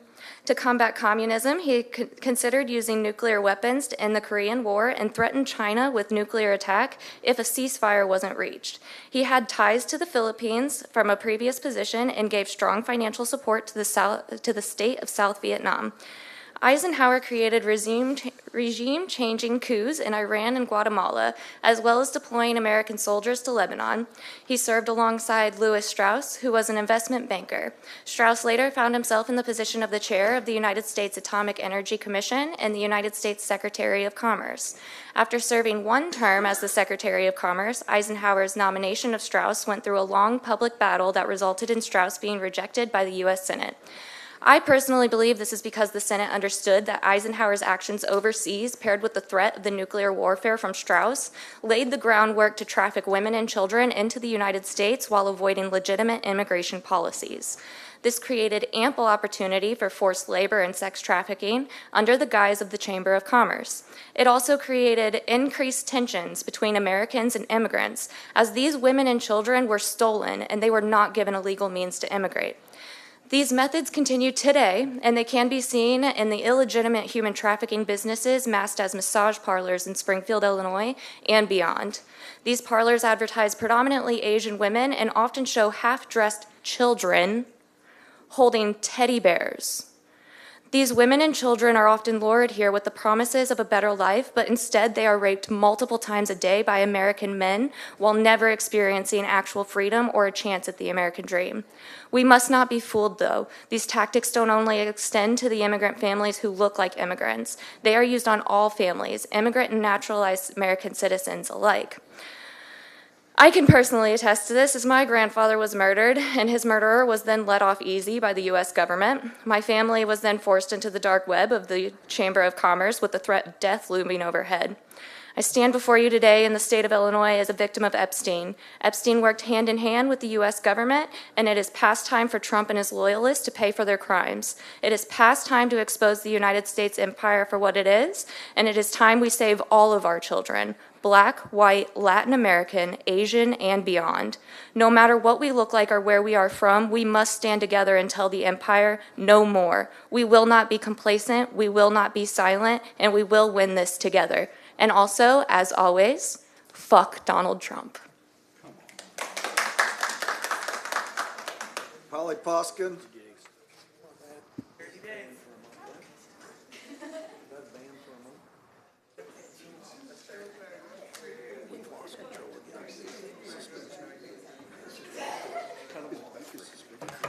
My goodness. Okay. Thank you. Thank you, Alderman. Thank you, everybody, for the opportunity to speak. My name's Polly Poskin. I live at 2361 South 7th Street in Harvard Park. Harvard Park and the Church of the Brethren collaborated to plan a neighborhood picnic. So in order to do a neighborhood picnic, we wanted to make sure we followed the city rules about blocking off a street to make that possible. And for those of you that might not know, Harvard Park Church of the Brethren is located in the 2100 block of Yale Avenue. And that's within Harvard Park. So we were very excited to collaborate with the church. The church reached out to us, and it looked like a good opportunity to have a picnic. So in order to block off a street for a picnic, we have to contact the Department of Public Works, I think as everybody knows, and there's, you know, a certain form that you must fill out for a block party application, and then you also have to petition with your neighbors who will be affected by the blocked off street, right? So that's sort of the setting for what happened. Well, so I went to the Department of Public Works, I got my form, and I thought, you know, I better go get signatures, make sure people, you know, want this to happen. And in the meantime, I get a call from the traffic engineer saying that probably the application that we're making for the request for barricades to block off Yale from Ash to Monticello will be denied. And so I was so curious about that, and I thought, you know, we have in Harvard Park, we had Zip Code Day in 2003, we blocked off Bryn Mawr, Yale, we had streets blocked off everywhere to have the party. 2008, we did the 100th anniversary of Harvard Park, we blocked off streets and everything to have parades and parties and so forth in the streets. So I was told by the traffic engineer that we don't have sufficient barricades to make it safe for a blocking to occur, a barricading to occur on a major artery, which supposedly Ash is a major artery. I didn't know that. We used to block off Oberlin, which, you know, in that day was a pretty major artery, it seemed to me in my mind. So I had a pretty spirited conversation with the traffic engineer, and I said, you know, I need to continue this conversation. It doesn't seem, I don't know where the city ordinance is that says we can't have this. I don't understand why we don't have barricades. He had explained that we're getting new barricades to do street kind of parties, but they wouldn't be but our block party wouldn't be eligible for those barricades. And that's okay. I understand they're very specific kind of sophisticated barricades. Well, we have a lot of barricades in this city, and barricades that could work, I think, for sufficient, you know, protection of people that will now be in the street. So I called the mayor's office, and I got a call back from Mr. Fleischle, who I thought went out of his way to try to make this happen. So he suggested if it wasn't safe enough to block Yale at Ash, maybe we could back it up to sort of the street of the little ramp area into the church, which would be about 2.5 widths of, you know, a city lot. So it'd be, you know, another 100 feet in if the concern was somebody coming off of Ash would turn into Yale. No, that wasn't sufficient either. So they suggested we go down to Cornell. Well, the church has tables, chairs, bathroom, has a water hookup for our slide, has electricity to keep the pump going, to keep the slide going, and it has a fellowship hall so that if it rained, we wouldn't have to have a play date. I mean, we could, you know, we could play in the basement, you know. So I've not met with any success, and I'm both confused and mystified and unhappy about the fact that we as a neighborhood, we as a church, collaborating together, a place of faith, I should say, collaborating, which we're encouraged to do by the city. You know, you all need to kind of get together, make sure you're keeping good track of your neighborhood, make sure you're building the relationships, make sure you're understanding what the city does and how the city can help, and nobody Nate Bottom. So my complaint isn't about Public Works, it's this particular, what I find, you know, kind of unique and unfounded concern that we don't have sufficient barricades to block the street at Yale to have a block party from Ash to Monticello. We went to the fire department, knew our new folks there at 11th and Ash, and they said, not a problem, you know? Molly, if you please, need please to do finish that. up. Yep, oh yeah, I'm so sorry. You're okay. Yeah, Thank you. thanks. You know me. Alderman Gregory. This lies in my ward. Jennifer did update me on this. I didn't receive a call for you, but she did update me on this. But, for Corporation Council, when, there's another situation, another block party, and they sort of got the same, explanation to them. So Corporation Council, when these block party requests go in, are they, I ain't gonna try the word, are they just up and down off of our traffic engineer say so? He just gets to decide So, that? so when a application like this comes through for road closures, yes, our city code vests that authority in the city traffic engineer. And he has the authority to say, whether or not he's gonna close off the road for that period of time. He explains, you know, major arterial roadways and that he likes to have them at stops and yeah, I mean, that's what he does. We have the authority to bring an ordinance to block off these streets, am I correct?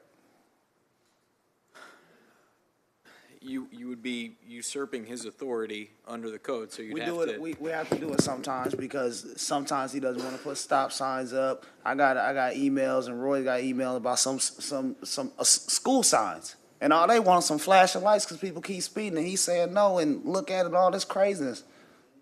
So we don't want to do this. We like to go with our staff thing, but we have to do what the people want as well. Going through streets and going through neighborhoods, guess what? If we have to put a stop sign at every one to try to slow down the traffic or do something about traffic, then that's what we have to do because that's what people are calling us about. People flying all down Foxbridge Road, running into people's houses, knocking over their fences. They want some barricades up, put it up to slow it down. He said, oh, well, can we try something else? I say yes. So we try to work with him.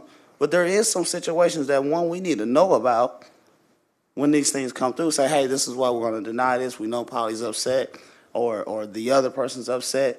Normally, we all go with it.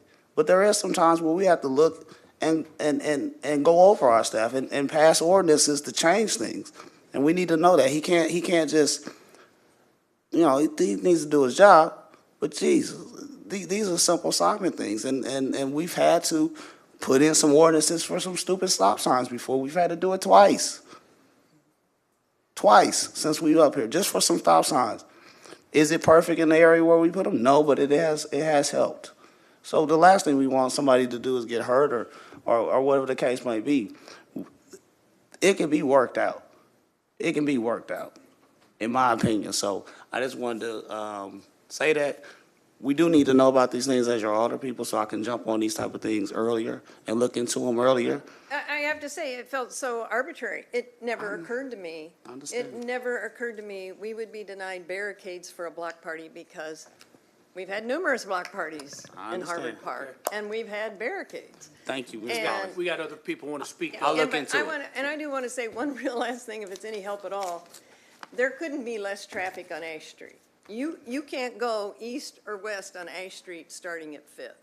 So our timing, not that that is, you know, kind of germane to the overall issue, but, you know, our timing is such that if the concern is safety because of the traffic on Ash that might turn into Yale, which are the people who live there. Nobody comes to Harvard Park to buy gas. Nobody comes to Harvard Park to buy anything inside of Harvard Park. It's all residential, you know. So, but right now, the traffic on Ash is practically non-existent from Fifth Street to 11th. And we changed the date, hoping that would accommodate some different kinds of barricades, if that was the issue. as I said, Mr. Fleischle had an alternative to kind of give a little more leeway should somebody turn. It just Polly? seemed, what, we're working with it, yeah. Brad, Alderman Carlson? No, thank you. And I agree with Pauline. I'm going to ask Corporation Counsel. I see a Sherwood resident here. We went around and around last year with Public Works. Has there been some sort of policy change? Because unfortunately, Sherwood, for example, same issue with Polly, long-time block parties, they just ended up canceling it last year, and they're not having it this year. I mean, to me, this is what we need to encourage. And I know but I mean, this is, so a policy change. It's not coming from legal, so I would defer to, this is the city engineer's call, city traffic engineer. Our policy is to have block parties in between stop signs. We're making it difficult. I get that, Nate, but we're making it difficult. We all probably have some examples.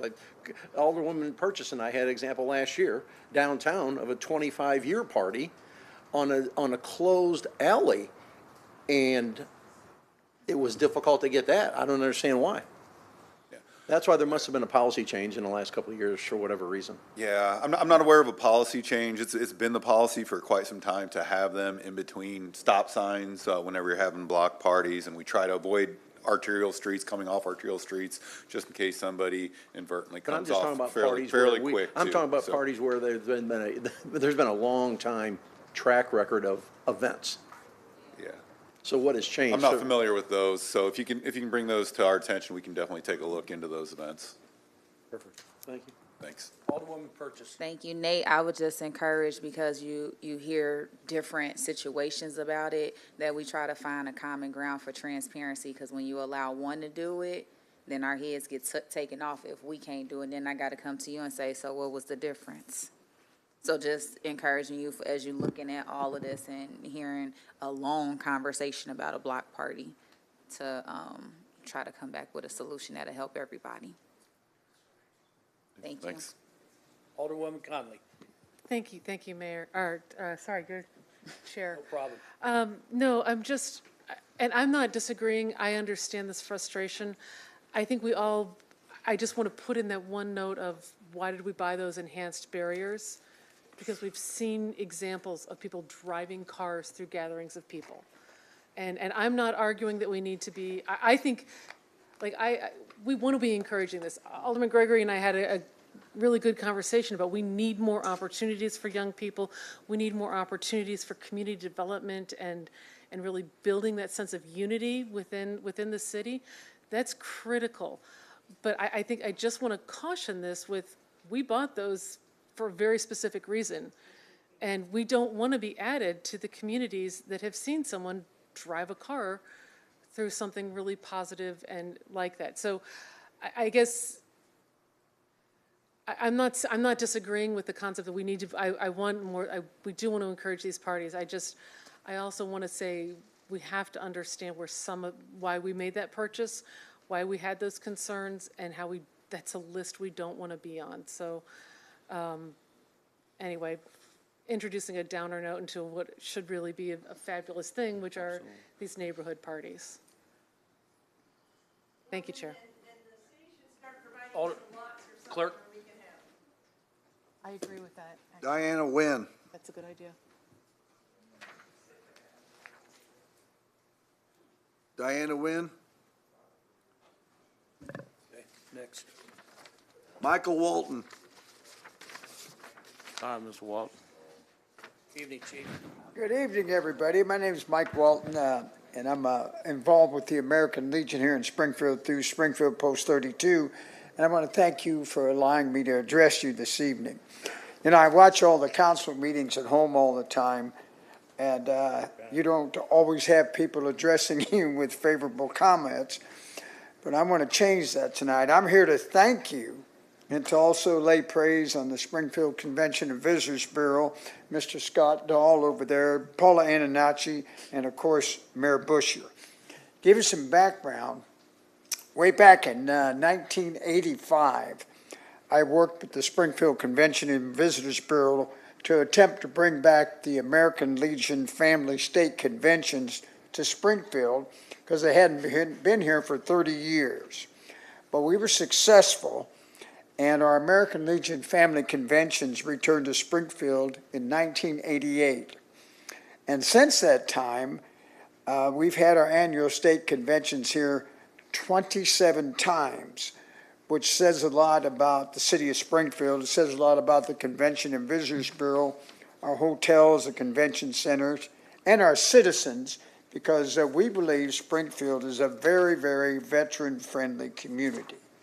And I'm sure that the economic impact of those 27 conventions has really been favorable to our entire city.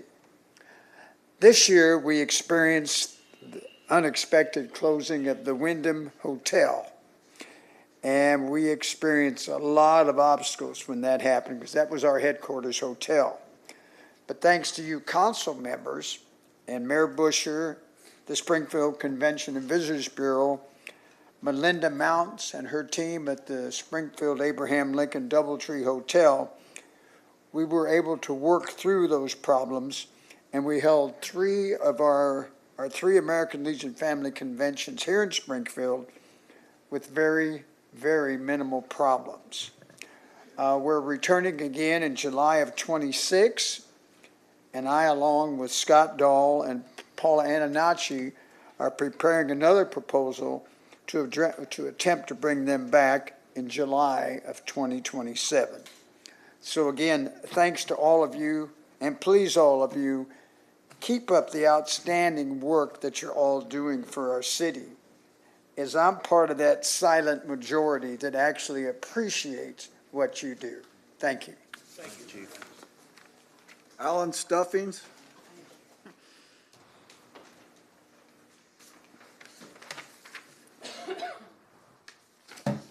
I want to speak about a water service line issue I had.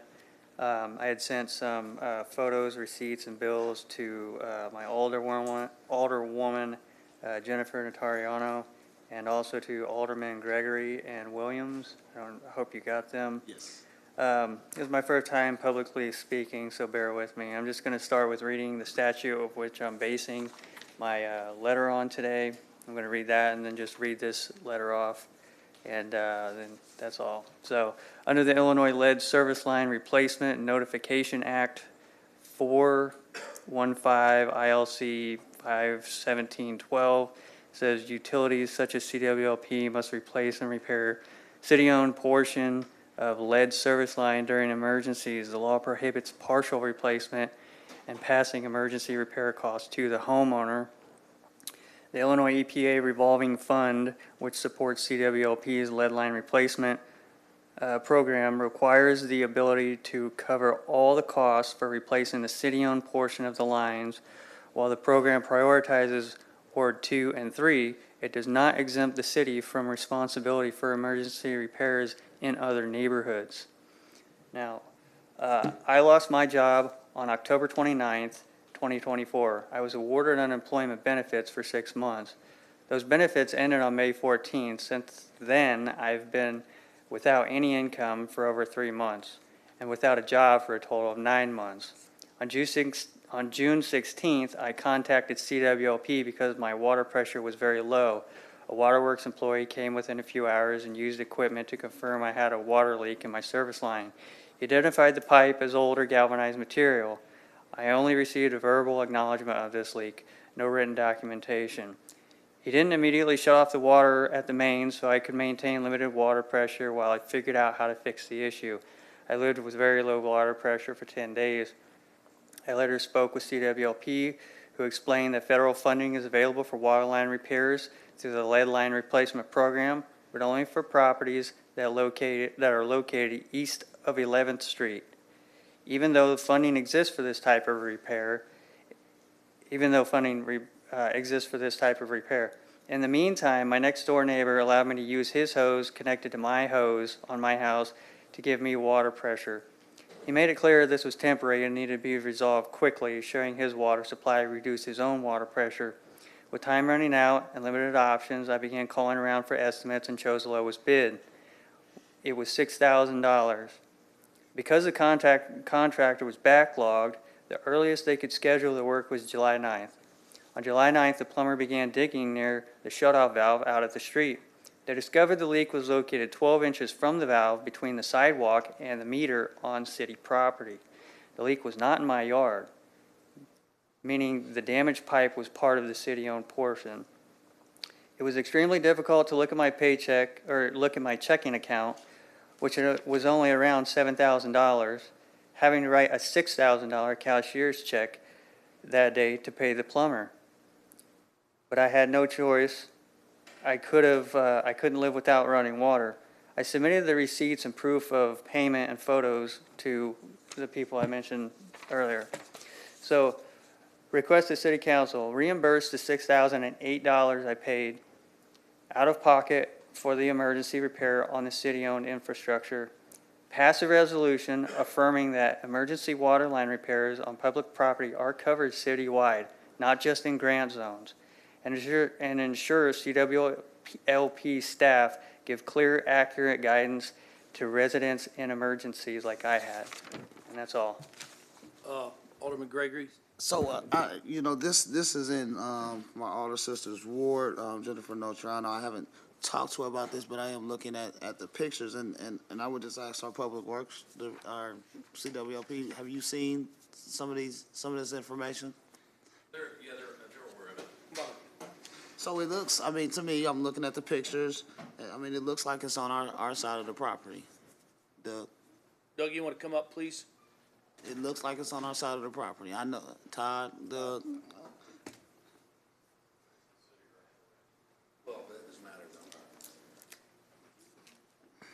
We believe that it's in the city right of way, but that's not by city code. If you look at the city code, it is the owner's line goes to the meter, the curb stop.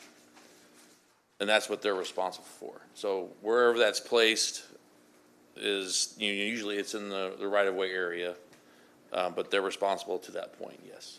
And the leak was on the owner's side. Okay. Well, I mean, the pictures that he's showing is showing it in the right of way. So I think here's another thing, this right of way thing. I know we got it. I don't know how we got here. I was probably well before my time, Chuck. But I will say that it's causing a problem because we got situations like this. Some people don't cut the grass on the right of way, trees on the right of way. We expect the homeowner to take care of it and stuff, but all the time it can't be. So now the right of way is just crazy. So we got to look at that what we do. I mean, looking at the pictures, it looks like it's on our right of way. So most people feel like that's ours. We treat it as ours. When trees, they can't cut a tree down on the right of way. If they try to cut a tree down, we'll fine them. We'll say something about them cutting down a tree on the right of way. If they don't cut the right of way, so I don't think there's any doubt that it was in the right of way. Okay. Right? I mean, I don't think there's any question about that. If you go to section 52.35 of city code, essentially what it says is the point of demarcation is the curb stop or meter pit. In this case, an older home, it's the curb stop. So, and you can tell that you can differentiate between what was installed by the city, what was installed by the private homeowner way back when, whether it be 50, 60 years ago, and that the city portion is a lead service line, and on the other side of the curb stop, it's galvanized, which is typically was used by the private plumbing contractor. So there's no doubt that it's in the right of way, but there's also no doubt that the point of demarcation is the curb stop, both by practice and by city code. all right. Well, I'll say this. We need to look at that because we can't have these situations. There's going to be more and more and more.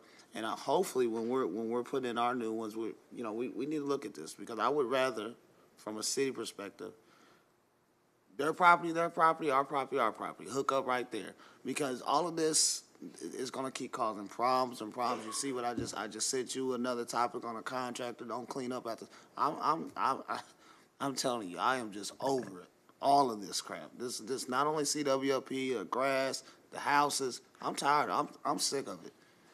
This ain't the first time we dealt with different silly situations. Rockford got a situation, liner blowout, woman's house got poop all at the bottom of the thing. It's just, some of this stuff is just getting ridiculous.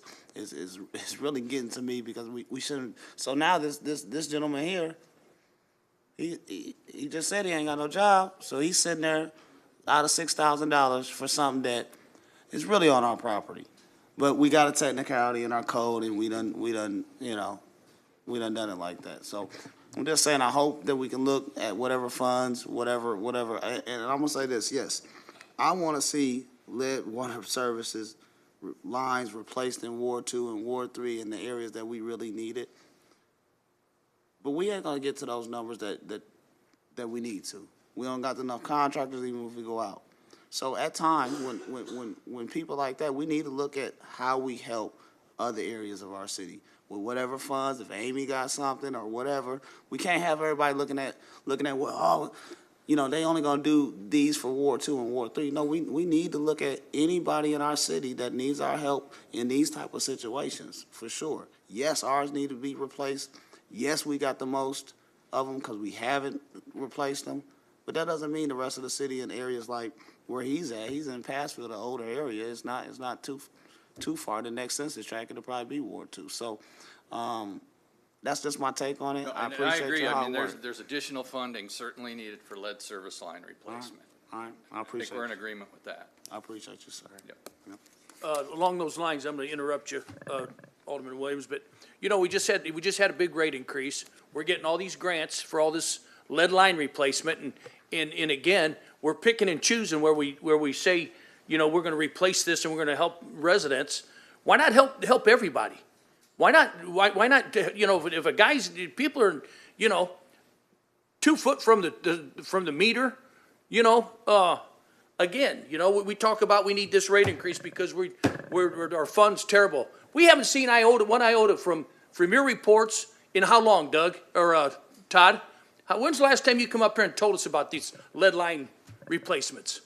It was the last last council meeting, right? Month Yeah, ago? the last You didn't say utility nothing meeting. about how many are done and how many are getting done and how many of these situations we're coming across. That's what's bad. We stick our neck out and you charge our tax rate or ratepayers money, but then again, we get 2 foot of line. Why don't we run a copper line to it and fix it for him?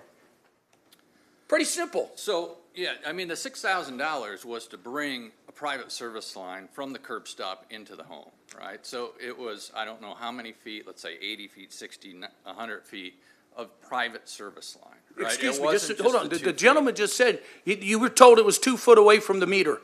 It was 12 inches away From the meter pit. I'm talking about the $6,000 where that was expended, right? It was to replace the entirety of the line. And by the code he recited, you have to replace the entirety of the line once you disturb these types of lead service lines. They're galvanized downstream of lead. But there was some progress report in the last utility committee meeting. So, I mean, we could certainly do that more frequently. Alderman Williams?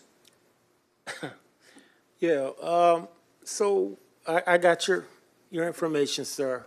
And I did look at everything, and it kind of reminded me of a similar situation, the water main was under an alley several feet down, and then it crossed over and went to the next block.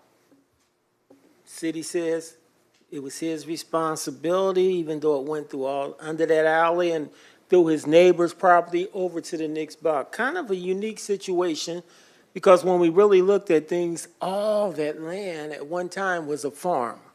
So that's how it got like that.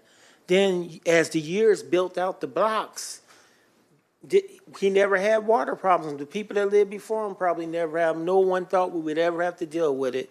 But we did. And what's scary to me right now is I think we're going to end up with a bunch of him. I think as we progress and start trying to do things up to code with our lead pipes or whatever, we're gonna run into that. These kind of situations. Now, your buddy Mike Williams says, don't you yell at Todd. That's my friend. So I'm not yelling at anybody because they done enough yelling.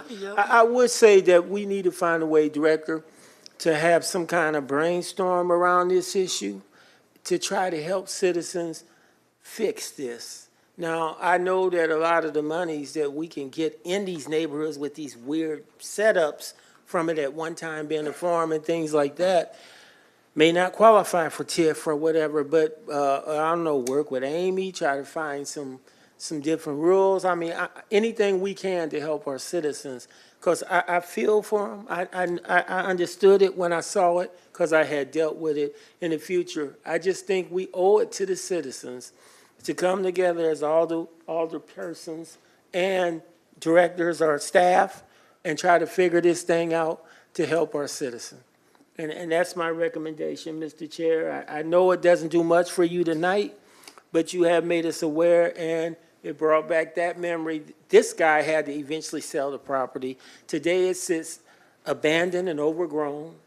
You know what I'm saying? He got it off because he could not afford what it would cost to fix the water problem that he was having. So I don't blame CWLP. I don't blame the citizen. I just think there are certain parts of our city and the way we were set up from, like somebody said, 40 or 50 years ago, these little places ain't nice and neat where this side is the city, this side is the homeowner. Not every block is going to have that. And usually you don't find out until we have these kind of situations. So Right. Now, I'm I don't- hoping we can come together and figure something out. Sure, and I think there's a lot more debate and a lot more discussion that needs to happen specifically with lead and how we're gonna finance the balance of the $150 million plus project that's in front of us. We do have some resources, as Alderman Rockford indicated, certainly nowhere near the resources we need to bring 10-year conclusion to that program. But we do need to have, more detailed conversations about it for sure. Thank you. I appreciate you. That's all I have. Thank you, guys. Yep, thank you. Clerk. Ready? Ken Pasha? I'll have Jennifer call you.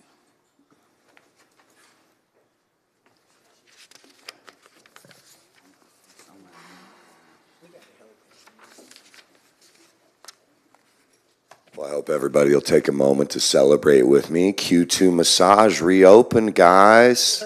What is that? You want to go look at the ad that's up? Fresh young girls. It's almost like they don't care. If the city's got to bark, why aren't we biting? These people are mocking us. They're mocking you and your authority. They have been open the entire time. They've been taking clients under the auspices of being closed. And now that they've reopened, they're right back on Skip the Games. They're right back on other websites advertising young women. I mean, at some point, it's just kind of got to bother you guys that people don't take it seriously. Whether it's massage parlors, whether it's landlords. I mean, I've heard multiple times tonight where I'm like, it's almost like someone should be keeping track, right, Ralph? Like with these contractors with the lawns, it's almost like we should be able to register these people and keep track of them in a reasonable way. It's absolutely ridiculous that we're one of the only 3 major cities in Illinois that don't have a landlord registry. Naperville, Champaign, and us. You can go less than 50 minutes to Bloomington right now. All the concerns that a bunch of people will bring up in comments out in the world, it's going to cost more money, it'll get passed on to the tenants. It's $65 to register a building. If you can't afford $5,000 for repairs in escrow or set aside for your building, you shouldn't be a landlord. I mean, this is very simple. We shouldn't have out-of-town conglomerates, LLCs. I read the article. You asked, why would we need to contact these people? Why shouldn't we go through the city? Why should we have to dig through property records? Why should I have to check and dig through an LLC? Do you know how LLCs work? I know you do. All of us do. And we know how they're utilized to keep spinning around and keep this bad ownership running. Do you know what it's like to not get a lease from your landlord? You know how many places on the east and south side? Heck, I had that happen in Hawthorne Place. That's what happens around here with these landlords. They abuse people. They kick people out. You want to ask why your unhoused rates are like where they are? Find out why those people are homeless, and I guarantee you it's not because they didn't try their damnedest to keep their home. It's because you have the kind of landlords that will take your money, not give you a receipt, not give you a lease, and then they'll go get you evicted. And what happens? Nothing. Absolutely nothing. Another person gets shoved out, and these landlords continue to run slum properties, Terrible properties filled with roaches, water damage, black mold, the list goes on. And it's infuriating to me that this is continual, that we keep finding ways of avoiding that conversation. But repeatedly, just like last week when No Triana brought it up, that kind of situation could have been avoided. Old Town could have been avoided. Valley Vaughan. I mean, come on. You guys all know these places. I don't have to keep bringing them up, but the idea that I have to keep bringing up a landlord registry when you guys as a city should have already considered this. This is not a complicated procedure. We can have inspectors going into these places because they are putting human beings in these homes. People shouldn't be forced to live in squalor. They shouldn't have to go digging through property records while they work full-time jobs, take care of 2, 3 kids, trying to figure out health care, the loss of LIHEAP, the removal of Medicare, the removal of SNAP here in the next year. I mean, at what point do we take seriously the people who are out there suffering beyond the idea of just keeping our donors happy or avoiding the real tough fights? Because quite frankly, I think the really tough part is if we had more oversight over these kind of things, a lot of these problems would be avoided. You wouldn't have to worry about lawns getting mowed if the landlords were forced to mow them. And if they didn't, we nailed them with fines, heavy ones. And then if they didn't pay those fines, the teeth come out. Why is a prostitution parlor allowed to reopen? That's absolutely insane. Why are landlords allowed to shuffle around LLCs and continue to allow people to run drugs out of them, continue to exploit poor people in desperate times of need? That's absolutely disgusting. And the idea that we let it go last year with very little discussion and didn't include residential properties in that were only larger commercial properties is a major issue. Because these issues will continue to pop up. And you know why they're going to continue to pop up? Because let's talk about why we haven't had a solid plan for Springfield in decades. And the only person we've ever hired as a city planner just took off on us, didn't they? We don't have a vision for the city because nobody's actually tried to create one. People come to this city and ask me why it's so piecemeal, mismatched. Looks like some drunken sailors put it together. Because nobody's ever thought about it too long and hard. The council changes, people get reelected, moved, get better jobs, and we all forget about the problem until it becomes so unavoidable. It's right in front of our faces. Thank you. Thank you, Ken. Thank you. Aaron Cahill. I know you do.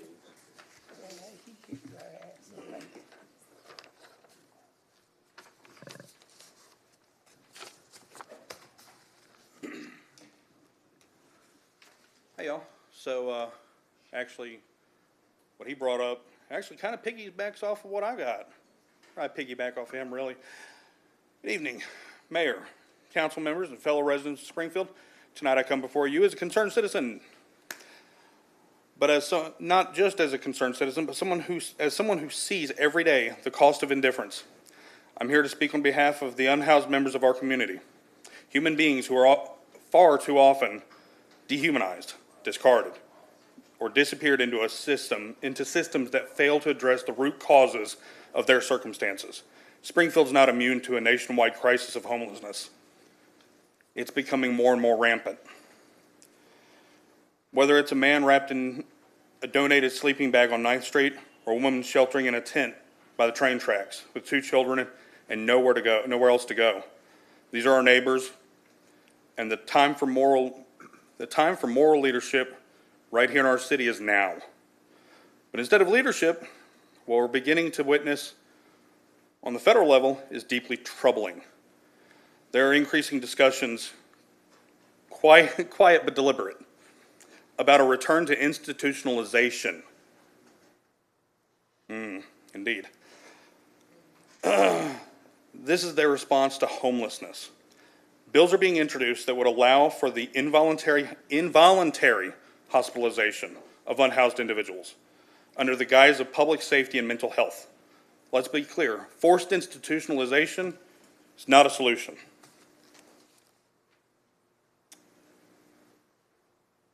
There it is. It's a regression, if anything. History has shown us that warehousing people in institutions only serves to isolate and stigmatize. It does not heal anything. It does not provide housing, employment, or community. It creates more trauma, especially for those struggling with mental illness, substance use, or the long-term effects of poverty and systemic injustice. This is not the path Springfield should follow. Instead, we must double down on evidence-based, human-centered approaches, such as housing first models, increased funding for trauma-informed care, accessible transitional housing, and wraparound support services that meet the people where they are. We need more than police responses to mental health crisis. We need clinicians, outreach teams, and peer support specialists embedded in our response systems. We need zoning that welcomes affordable housing, not weaponizes it against the poor. And we need to speak truth to power at the federal level, rejecting any policy that would treat poverty like a crime and homelessness like a disease to be quarantined. Springfield has the opportunity to be a model of compassion. Let us not allow our silence to be complicity. Let us invest in hope, in homes, and in humanity. I urge the council and the mayor to publicly oppose any federal initiatives that support institutionalizing the unhoused, and instead adopt a local resolution affirming Springfield's commitment to housing with dignity and care, not control. We can build a stronger Springfield we cannot build a stronger Springfield while turning a blind eye to those sleeping in its shadows. I have a son, 19, in his first apartment, by the way. This apartment has been brought to the city's attention multiple times. I've gone to the city personally, the second time in less than a year, for issues with these apartments. They had a bad boiler system. They were without hot water and heat for months, 3 or 4 months. They were without any heat in the dead of winter, this past winter. I dreaded walking to my car after it had been running. But my son was in his apartment. Yeah, I brought him home because I thought it was utter bullshit that this was happening. Same ones, by the way, Hickok's Collection. I'll call them out. They just lost their manager. They don't have a management property. It's an LLC behind a third LLC, by the way, that is running it out of California, out of a high-rise that they don't even have it registered to them. The grass is overgrown, and they have doors locked, exit doors locked.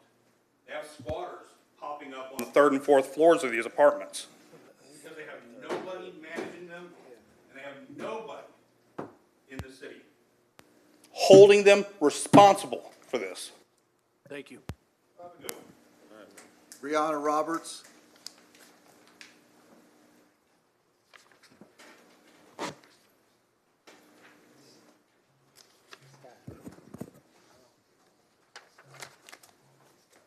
It's going to feel like we all conspired to speak on landlord registry because mine's also about that. But first I want to talk about Lincoln Tower Apartments. I've contacted 2 aldermen about this, and I've only gotten a response from one of them, so thank you, Sean, for responding back. My boyfriend lives there, and he is currently dealing with a pest infestation in his apartment that is not his own doing. It's fleas. He doesn't have any pets, and he's reported this 5 times to the department or the apartment manager over 22 or 28 days now, and they've done nothing. The last time he reported it to them in person, face to face, they actually showed him an apartment above his. It wasn't even his own apartment. They took pictures of somebody else's apartment, brought these photos to him and said, no, we're actually going to charge you because your apartment is not following our lease guidelines. And then argued with him when he told them that it wasn't his apartment. And then last time we were there, after we've looked through the lease and we've looked through the Illinois tenant rights and we've figured they're violating his rights, he's within his rights to either legally break his lease because they broke the lease, or he can hire his own extermination company to come in and would take it out of the rent, but they were threatening him with eviction if he were to not pay his full rent. We don't know what to do. We have a meeting with Barb Jones tomorrow morning, but when he went to go speak to Vicky, the apartment manager, she assured him that we work really well together. So I don't know how we're supposed to trust that this meeting is actually going to go really well and that this inspection is actually going to work in his favor if she is alluding to them being buddies and that it's going to be fine on their end. I also want to say, I personally have dealt with bad landlords in the past, and I will go ahead and say his name. His name is Greg Zessin. He is through Springfield Property LLC, and I'm sure there's many other LLCs attached to his name. The house that I lived in was on Key Street in Grandview, and it was in terrible condition. The floors were rotting from under us. When we had somebody come in because our walls were infested with ants, they had to go into our crawl space and they said, oh yeah, I just want to let you know that the floor in the bathroom is about to rot out. 2 weeks later, the floor from under me fell, and we were told that it was our fault for not reporting it earlier when the guy who came into our crawl space said that he's warned Greg Zessin about this twice in a year and a half. Our plumbing was so bad that it was backing up into our front yard, and we had to get plumbers to dig a hole into our front yard and scoop sewer out of our yard. And this man is still operating, and he's still a landlord, and I have plenty other stories from other tenants that match mine. This is the reason why a landlord registry is more than important in this town. There are cities like Chicago who have their rental registration program, which requires annual registration of all rental units. This is tied to inspections and ensure landlords can't hide behind LLCs, which is something that happens here all the time. In Minneapolis, it requires rental licenses with inspections with tiered risk scores. Repeat offenders are placed on a watch list, and this protects renters. This isn't just us saying, oh, we want landlords on a registry so we could be nosy. This is actually something that I think should already be written in Illinois tenants' rights, that we should have easy, accessible information about what our landlords own, what they have been reported for, what they have failed to do, how many times they have had, they've been sued. But when we talked about it, I don't know, was it 2 years ago? It was a 4-6 vote on a no. And we allowed people who own property, who is also a landlord, to vote on that as well. That seems like a conflict of interest to me, but that's just my opinion. Landlord registries protects people like the elderly, the disabled, single parents, low-income families, and anybody who just doesn't have money to drop at a dime to break their lease or to go out and find somebody to fix their landlord's problems for them. If we had a landlord registry, my boyfriend would not have to pay rent for an apartment that he has not stayed in for a month. I would have never had to deal with the floor rotting from under me and ants crawling out of my shower wall. And other Springfield citizens would not have had to deal with the treatments that we have from our landlords because there is no regulation. I think it is more than time that we bring the conversation back about a landlord registry and seriously consider voting a yes this time. Thank you. Thank you. Robert Frazier. Thank you.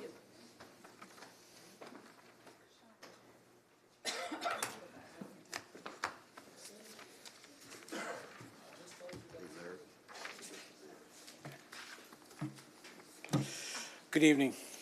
I want to thank the mayor and her administration for all the work that they're doing to bring the community together. I was at last night's event, and it was amazing. And there's a lot of good things there that are happening. It's much appreciated. But it's not enough, because we're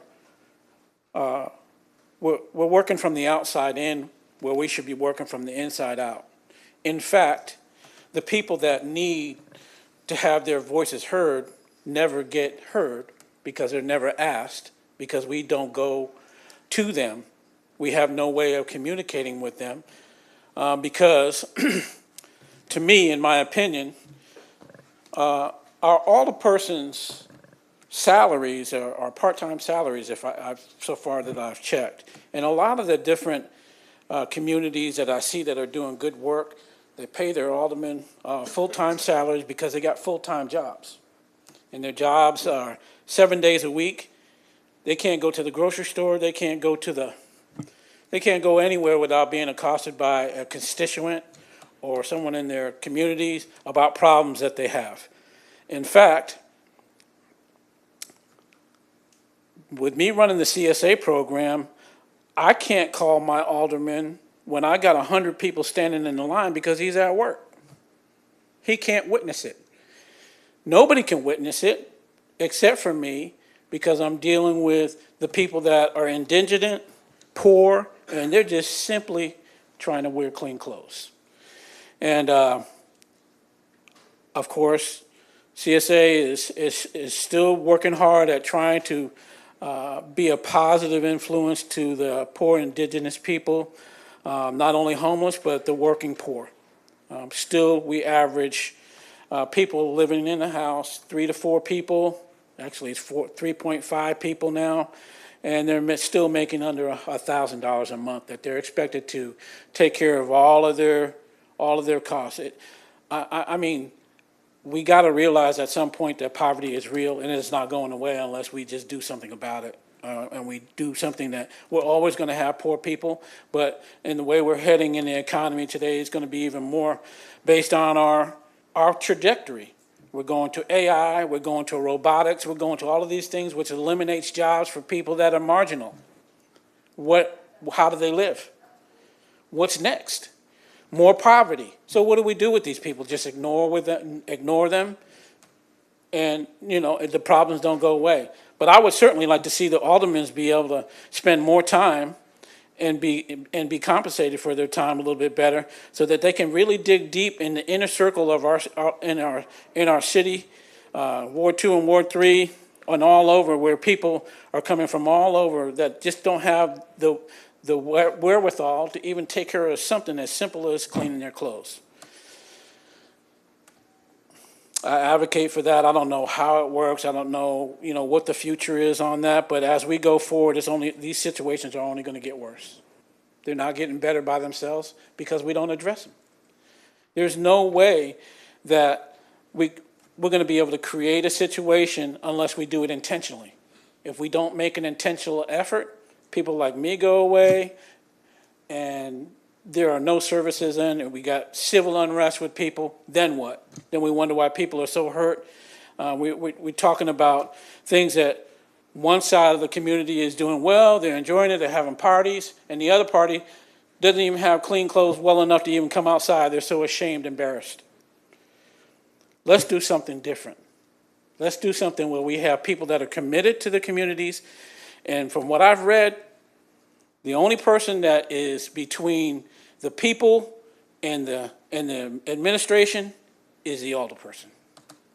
That person has the responsibility of bringing what the people need to the administration so that they can see what we can do to work out and help people. People like me come up and I got my 5 minutes, they listen. People, you know, some people pat me on the back and say, hey, good job, you know, all that stuff, but you know, what is actually getting done is what we're doing, and that's it. We still look for support. We appreciate everybody that has been supporting us. With God's energy and will, we'll continue to move forward, and we just look forward to work together as a community to get things done for the people that need it. Thank you. Thank you, Robert. Anything else? Committee? Motion to adjourn? Second. All in favor? Aye.